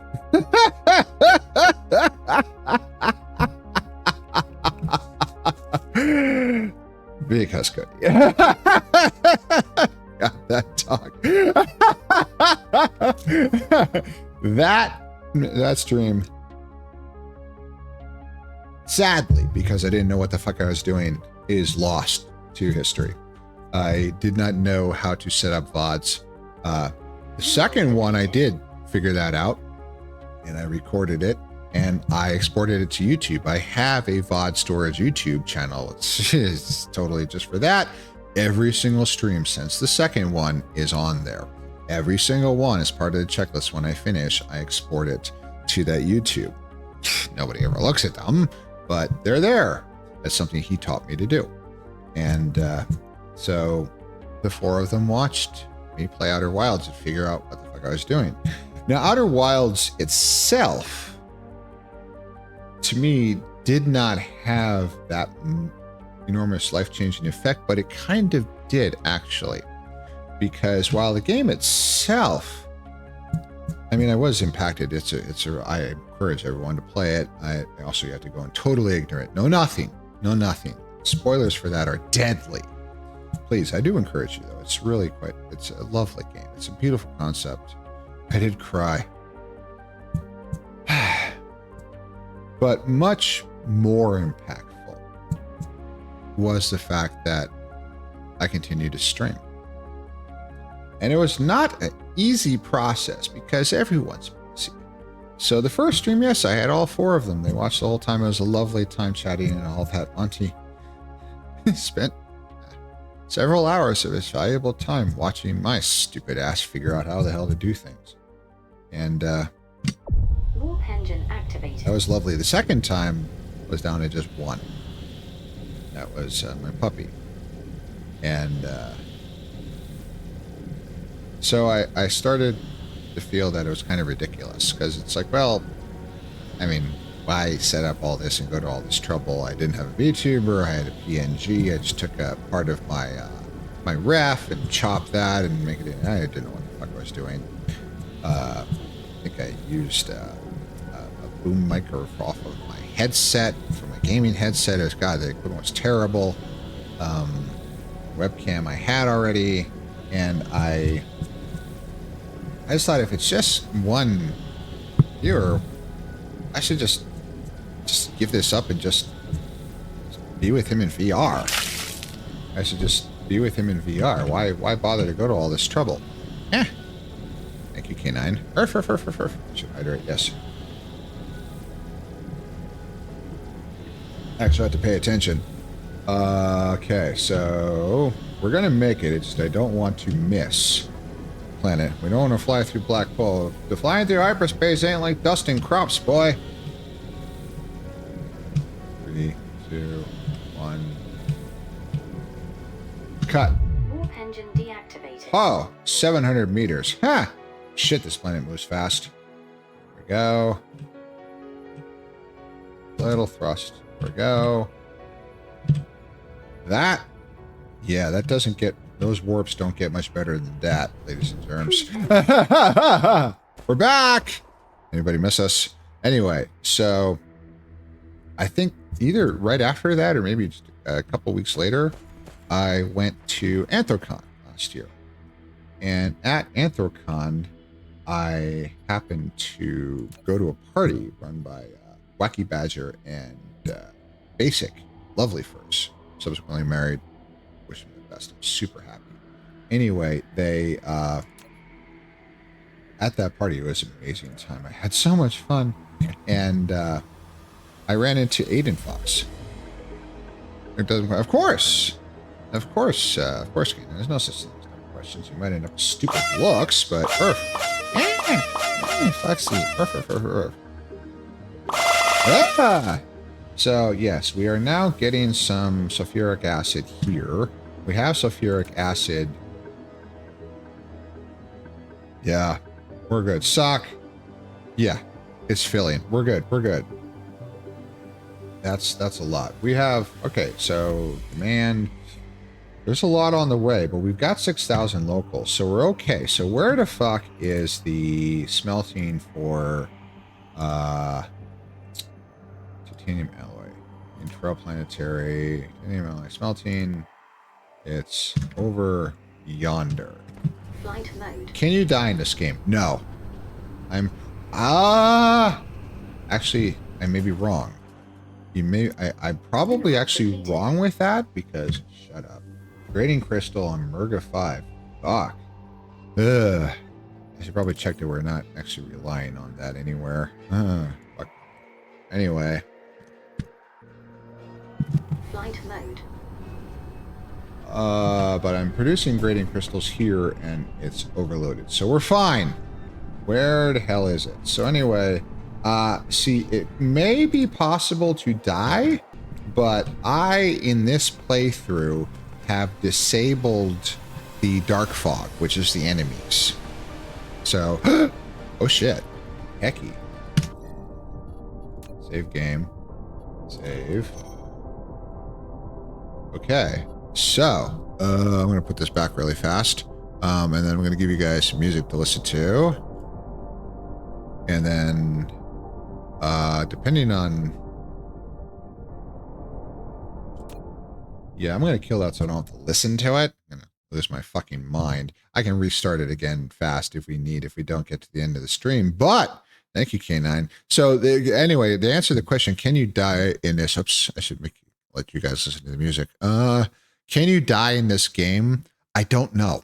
Because if I disabled the dark fog, which is the enemies, it's like the bugs in Factorio, only because this is a space game with Interstellar. They are interstellar. It's like as a replicator sort of species, as I understand. I don't know, but they have ships. They launch attacks. You have turrets and guns. And the thing is, you can also launch fleets of your own attack ships and defensive and attack fleets in order to combat them and actually annihilate their homeworlds and all that, and their base worlds and all that. I disabled all that shit because I wanted to be like years ago when I first played this game, when it was entirely peaceful. There was no combat. They added the not the canine mechanics. They added the combat mechanics later. And I didn't want to deal with that shit. And I thought, remember this playthrough, well, these playthroughs are so long, and I have so many other things that I want to do. This will probably be, at least for now, the one. When we finish this playthrough and I build Dyson spheres around every single star, we'll be done with this. We'll do some other games, and eventually, of course, I'm going to do some other smaller games, and then smaller, quote unquote, and then of course we're going to hit Satisfactory, which will probably take months. But I like factory games. I found my genre. I really, really enjoyed this so much, so much. We're not done yet, but when you play with the Dark Fog, can they reduce your robot's hit points to 0 and blow up? Maybe. I don't know. So I'm afraid I don't know. Anyway, K9, thank you for redeeming some InspiroBot. It's been a long time. So, display capture, game capture off. That's good. There is nothing here. Well, the event you can't. Why stop at the hyperspeed while traveling at light speed? Why stop the hyperspeed when traveling at light speed? Oh, I have to stop it because it's entirely manual. Flying interplanetary, interstellar, there's no autopilot. So I have to cut it off automatically. And the reason I had to stop midway is because I ran out of fuel. It takes electrical power to maintain hyperspace, and the tank in my robot is only good for about 20 light years. So I run out, and then I have to wait for the internal reactor to burn deuterium fuel rods to recharge the electrical power in the robot for me to re-enable the warp drive. That's why we had to wait all that time in the middle of interstellar space to recharge. That's why. Anyway, so that's why it was so boring. And the stopping close to the planet and all that, I can't warp right in the planet because I'm not that good at flying it. It's a little hard with mouse and keyboard, and this isn't a controller game. And you're flying, your navigation is entirely manual. I was manually commanding it using that indicator. Anyway, so for the redeem for this, for those who are new here and haven't seen this before, this is InspiroBot, which is an AI silliness thing like demotivators to generate motivational posters. It tends to be cursed. Sometimes they're actually quite profound. Many times they're really fucking scary. So we'll find out. I don't do just one. I don't use mindfulness mode. I talk to it. I read it. And some of the best ones, best, worst, two sides of the same coin, I save them and I actually post them to a special channel in my Discord. All right, so let's see what we got. All right, it's been a long time since we've done this. Thank you for this team, K9. I've missed these. So the AI will slop words, and either AI slop images or just random stock images, maybe a combination of both. It's impossible to tell. It's so fucking silly. All right, what do you got? The green teeth. Okay, it's a toy. Okay. Stupidity is what happens when you're busy going to the shitter.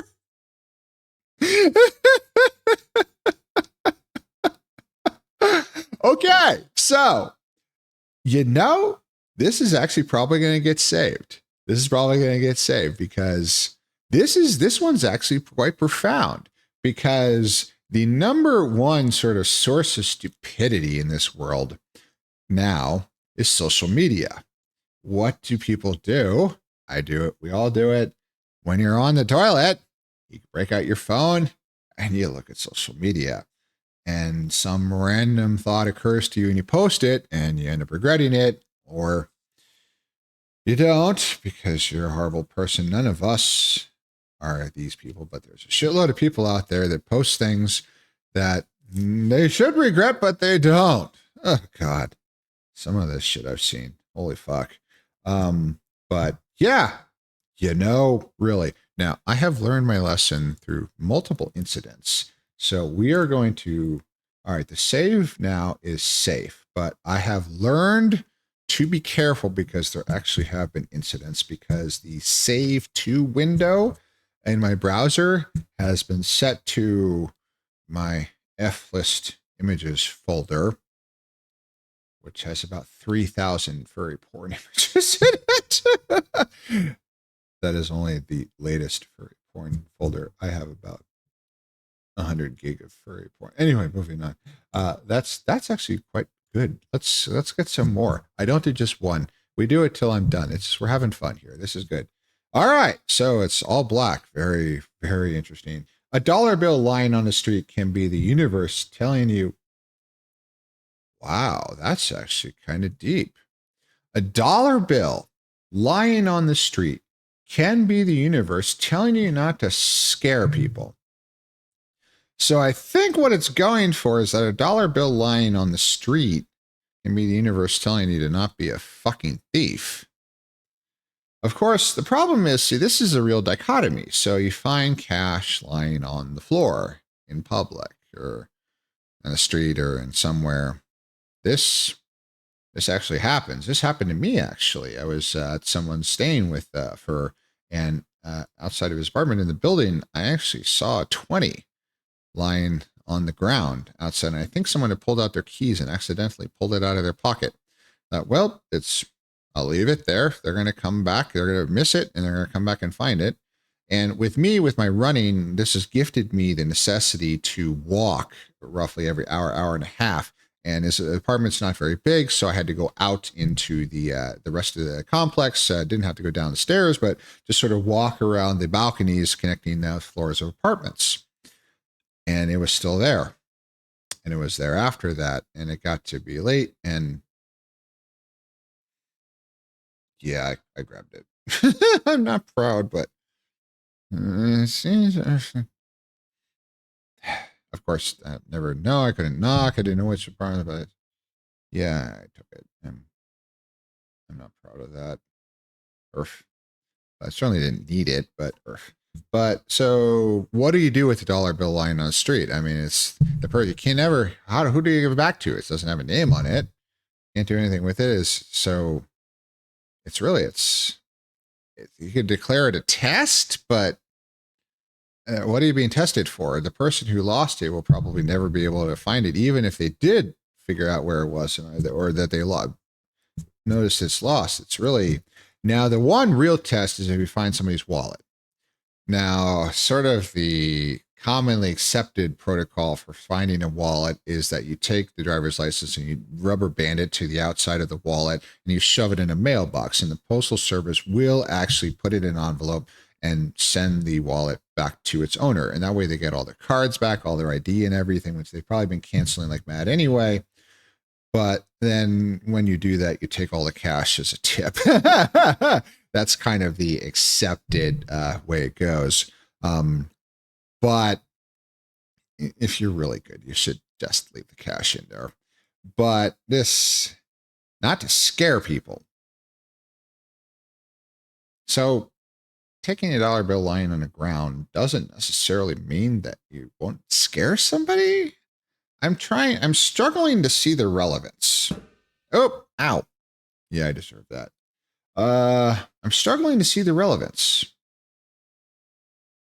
It doesn't make sense. Also, why the black screen? Did it just run out? Who knows? Let's see another one.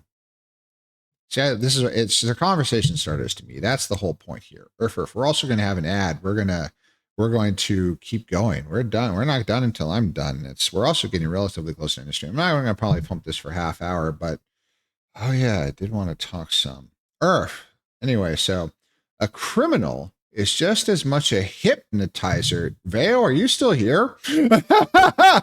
A criminal is just as much a hypnotizer as a prostitute is an actor. All right. So it's an analogy. A prostitute is an actor. Well, kinda. It's less the performance and more that is actually pretty good, Keenan. I think this one's getting saved. We'll probably go to the ad break so I don't want to rush, but prostitute being now it is a performance, yes. So something available, prostitution. I have never done that. I have never used or been, I would never do that. But there's something called the girlfriend experience, which is for people who are really fucking lonely and want them to pretend that they're actually your girlfriend instead of just being for the sex, which is just so profoundly sad. But it is what it is. So that is definitely acting. So a prostitute can be an actor. A criminal being a hypnotizer? I'm not seeing it. I'll save it, yes, but I'm really not seeing it. I don't get that. How Anyway, we've got this ad coming up. It's the last one of the stream. So I've got the music. We're going to pump that up a little bit, and then I'm going to mute myself, and we're going to go there. We'll be right back. And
drop that down a little bit. Okay, welcome back. So, as I was thinking about this, so hypnosis, I'm certainly no expert, God no.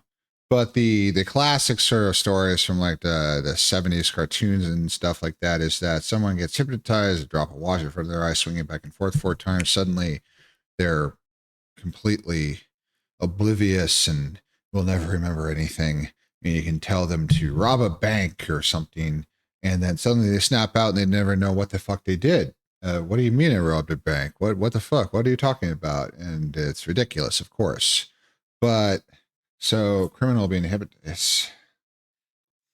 prostitute actor. That's actually, yeah, there's something there. So it was safe. So it is still safe. We're okay. All right. So interesting. Let's keep going. We are not going to get back to the game, which is fine. I do have a few things to say. So, good song. Losing your house can be a message from God telling you to not get it. What? What? Losing your house. I just tried the bot. Some of the things I saw were weird. I see. That's the whole idea, is that it's a send up. It's actually rather ironic and can be quite sarcastic, because it is to show the ridiculousness of these canned motivational messages and also AI. The concept of using a large language model as a personal trainer, anything kind of advice, any kind of expertise, or create Anubis, forfend, a therapist. No, no, no, no, no, no, never. Don't, do not, please do not ever ask a large language model for personal advice on anything. No, please. For one, everything you give to these is saved and is used to train them, and potentially can be regurgitated to others. Do not do that. Anything there is highly, highly vulnerable, and is also stored and shared to other large language models and stored in databases to use as training materials. Do not share personal details with these machines. And never trust the advice it would give. There have been cases of these. People have asked these things, personal things, for help, therapy, and all, and I understand it's cheap. Nobody else seems to listen. I understand, but please don't, because they have these bots. There is no intelligence. It has literally advised the worst thing imaginable. Yes. No, these things are terrible. So these AI things are ridiculous. The concept of these motivation posters is ridiculous. The demotivators were inspired, but those were written by hand back in the day. So what the fuck here? It can be weird. And mindfulness mode's even worse. It's where it reads it out. That's truly stupid. I can't. Yeah. I got this from Reese, actually. Reese showed me these things. God. It's wild. Anyway, losing your house can be a message from God telling you not to get offended. That is some of the most offensive shit I have ever seen. Being offended, yes, in and of itself is not actually a solve for anything. It's, of course, it's a big political thing now that, oh, you're offended. Oh, poor baby. It's all bullshit. It's all malice. This one's terrible. What is this image? This woman imprisoned? This is horrible. Let's move on. I'm starting to lose faith in this. And there's no faith in this thing anyway. Sometimes it generates good ones, not tonight. Doing drugs can be like a shitty, what?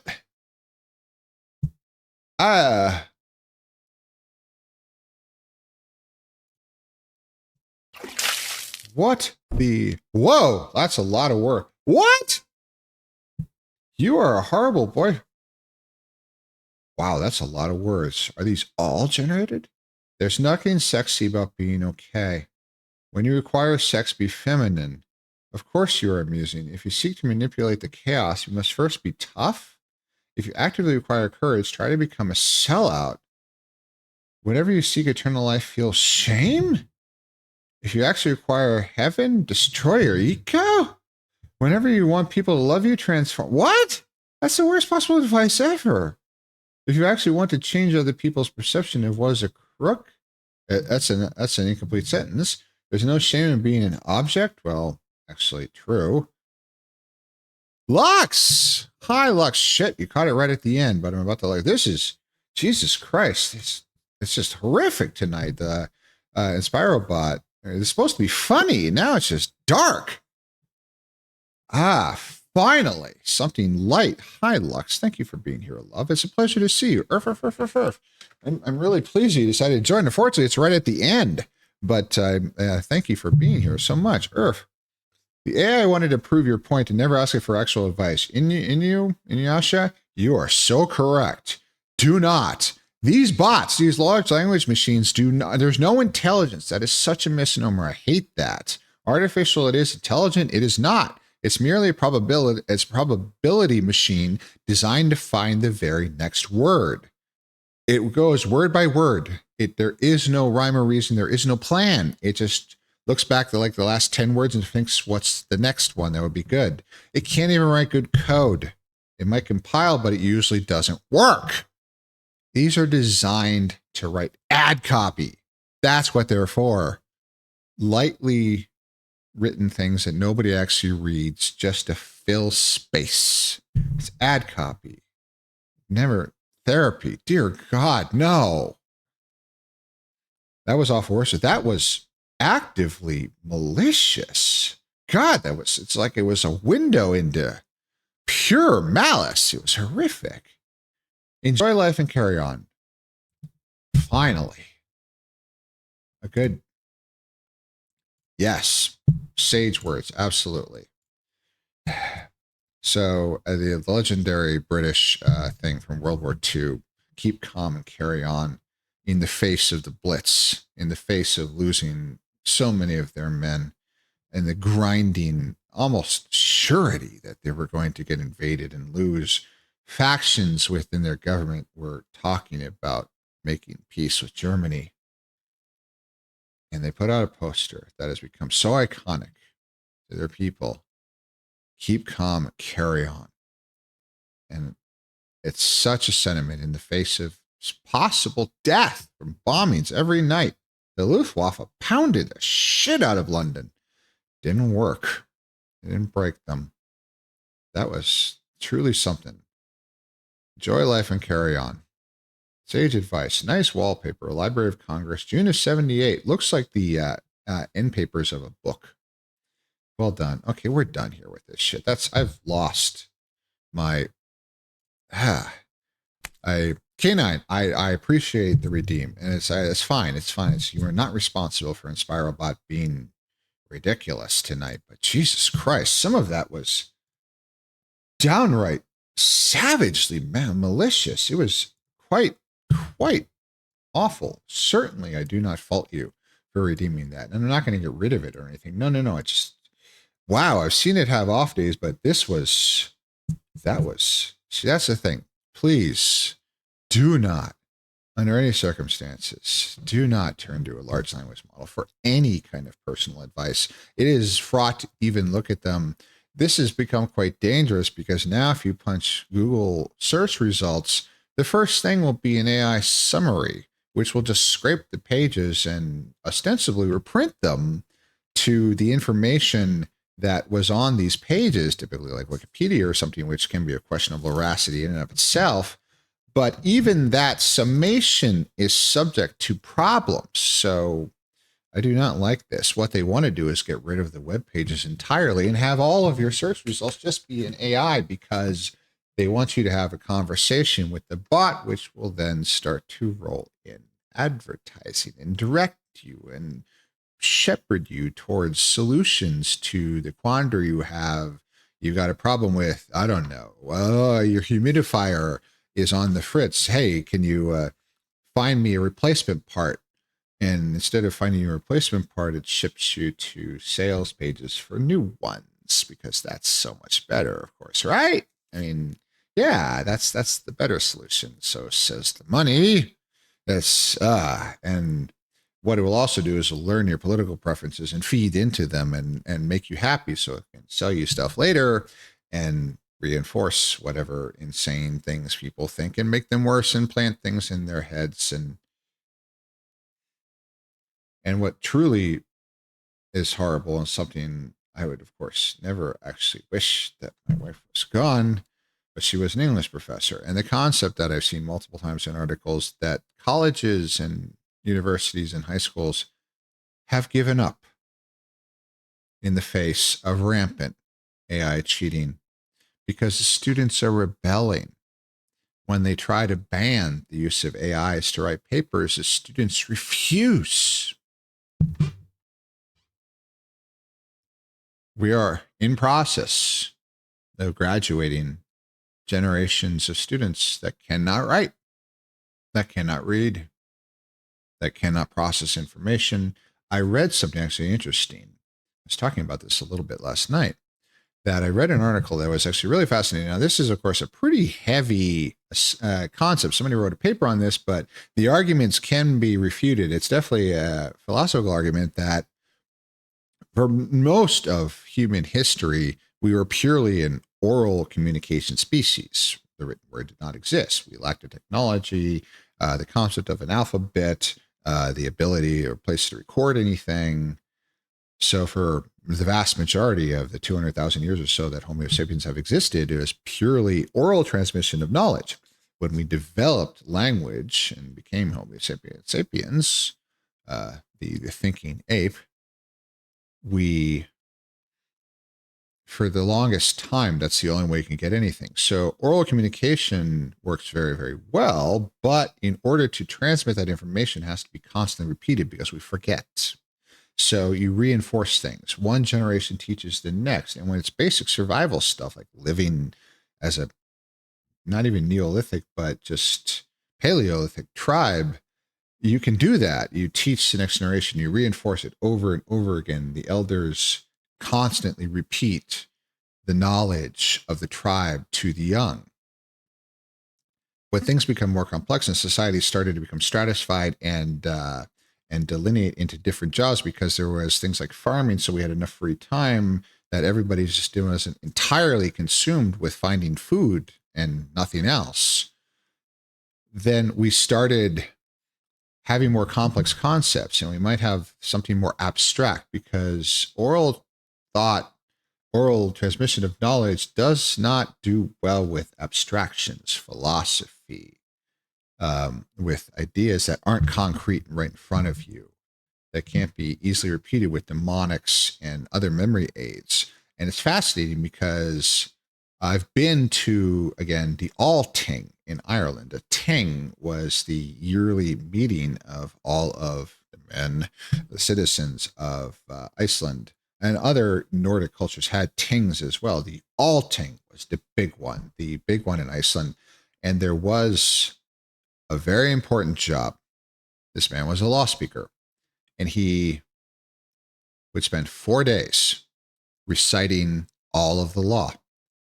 He would apprentice for decades to learn this, repeating it every day. Not the whole thing, of course, but parts of it every day in order to remember it. Mnemonics and memory aids and concrete thinking and repetition were absolutely critical because there was no written word.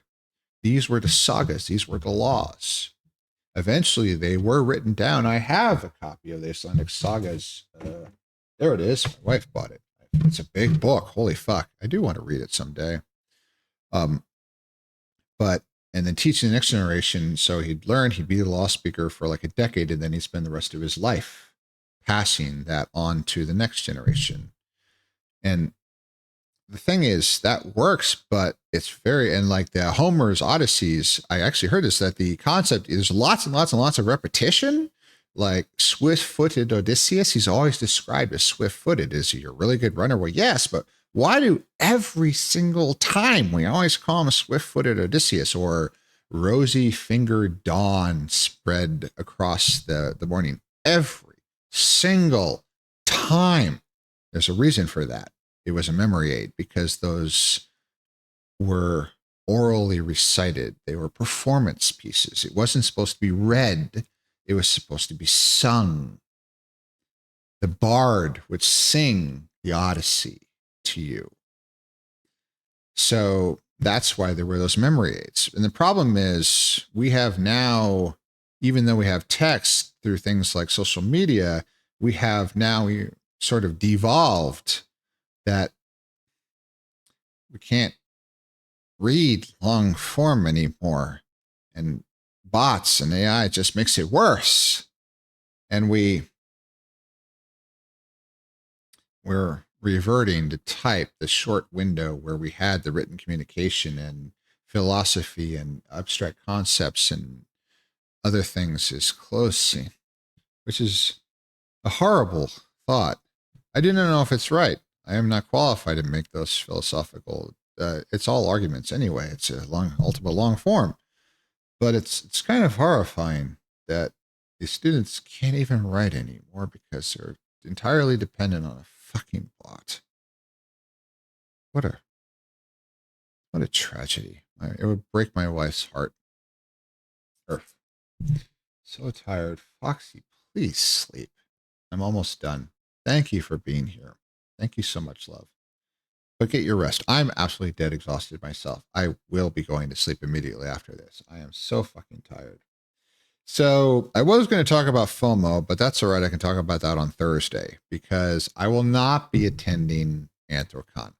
I've had to pull back from a lot of things. I had to cancel my registration. I canceled my room. I will not be going. It's too late now. I couldn't do it anyway. So do not be jealous of those who are going. I understand envy, the green-eyed monster is terrible and all pervasive. But do not, those who write snide remarks to those who post about, oh, looking forward to getting an Anthrocon. Oh, must be nice. I'm not going. It's like, don't do that. All jealousy does, it doesn't alleviate your hurt and your pain. It merely tries to spread it to others to reduce their enjoyment of what they do have, which is horrible. Don't do that. Do not try to ruin the enjoyment of someone else in order to alleviate your own inability to have that enjoyment is so terrible because it will not help you. Destroying others in order to reassure yourself is a horrible impulse that leads to so much suffering. It's be happy for them. I understand completely. So many are not going. I will not be there. We will have a stream on Thursday, which is a day and all that. I will not be doing any meetup or anything this weekend. I need some time. I am exhausted.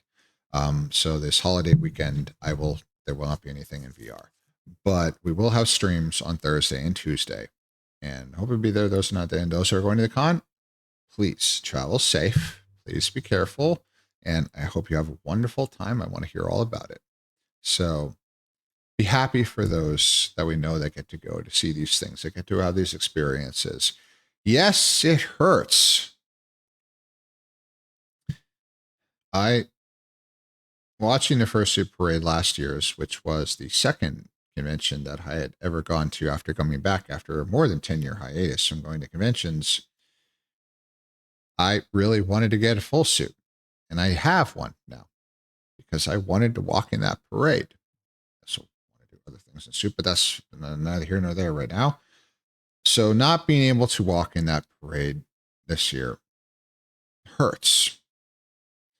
But there will be other years. Also, they're having some weird things with the parade, but we won't get into that here. But instead of being ripped apart by the fact that I will not get to wear my fursuit and I will not get to walk in the fursuit parade this year, instead, I will think that I will still have it. I will actually be bringing it with me at the end of the month when I go see my partner. I will not be bringing it to my in-laws, and that will be wonderful. And I will be bringing it with me. The one con I'm still going to is another fur con in late September this year in Ontario, California.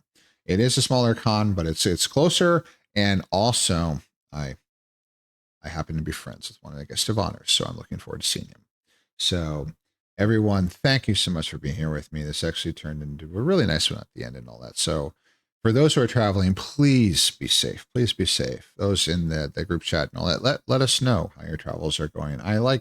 I report every leg that I fly and all that. It became sort of a thing reporting about the non-revving. I can't do that to cons anymore because the fursuit precludes non-revving because I'm checking this massive Pelican case with a very expensive carpet inside, and that doesn't work non-revving. So I have to buy airline tickets, which increases the expense dramatically, which is one of the reasons I had to pull back from doing 8 cons to only 3. Poor me. Earth. I cannot complain. So thank you so much. K9, Foxy, Haru, Lux, Veo. I'm sorry, love. Thank you for being here.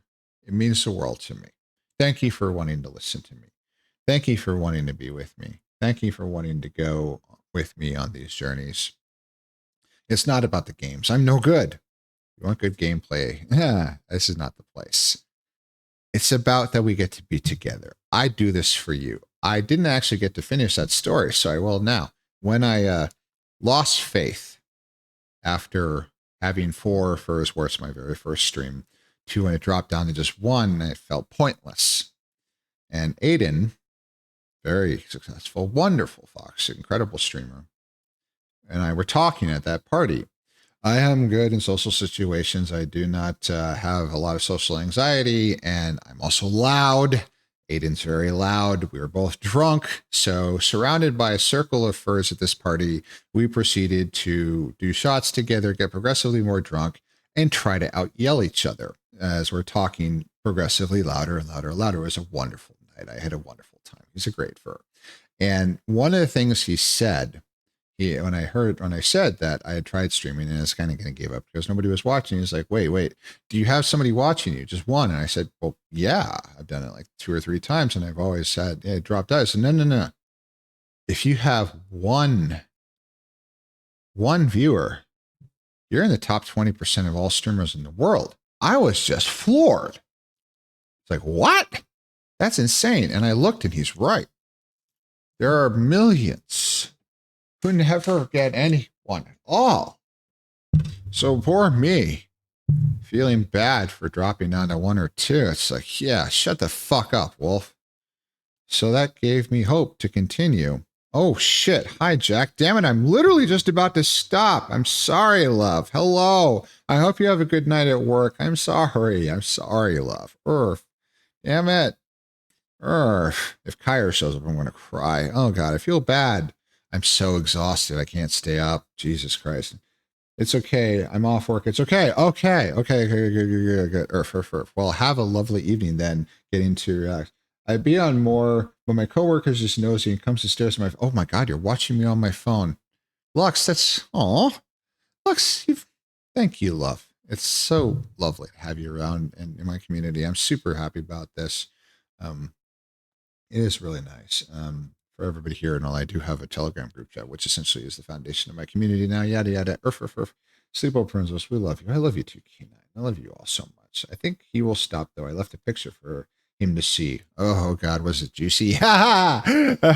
Anyway, I appreciate having all of you here, but Aiden gave me that motivation to keep going, and now, I don't know, maybe there's 8 of you, who knows, but that's, I am so profoundly lucky. I am so profoundly honored.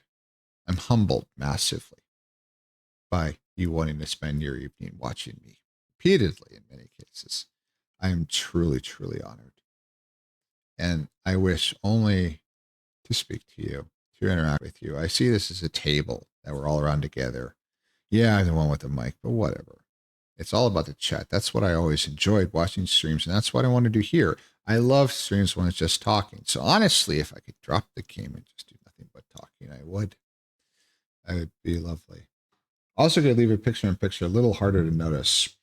Very true. I can't really watch streams at work because I couldn't focus enough. Also, the internet connection, it's all mobile, so sometimes it gets a little rough. Also, typing on Twitch mobile is hell on earth. I'm so sorry. Their app fucking blows. Oh, God. Earth. Anyway, let's find somebody. Let's find somebody to send all you lovely beings to. Who is going? Who is going? Monty. Earth.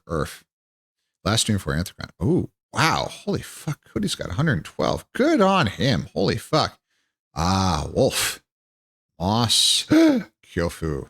Yeah, let's go to Kyofu. He's a sweetie. He's been in here. He's a good boy. And yeah, I'm gonna send you all to him. So capital raid. KYOFUD. No, any wolf raid.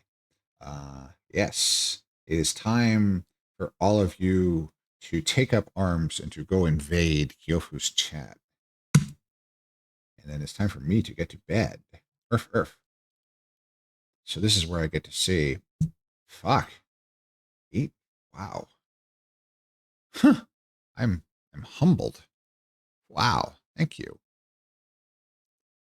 Please, for those who are going, have a wonderful time. Please travel safely. Please. Have a wonderful time. Don't drink too much. 620 run rule, 6 hours of sleep, 2 meals, and 1 shower every single day at the bare minimum. Please take care of yourselves.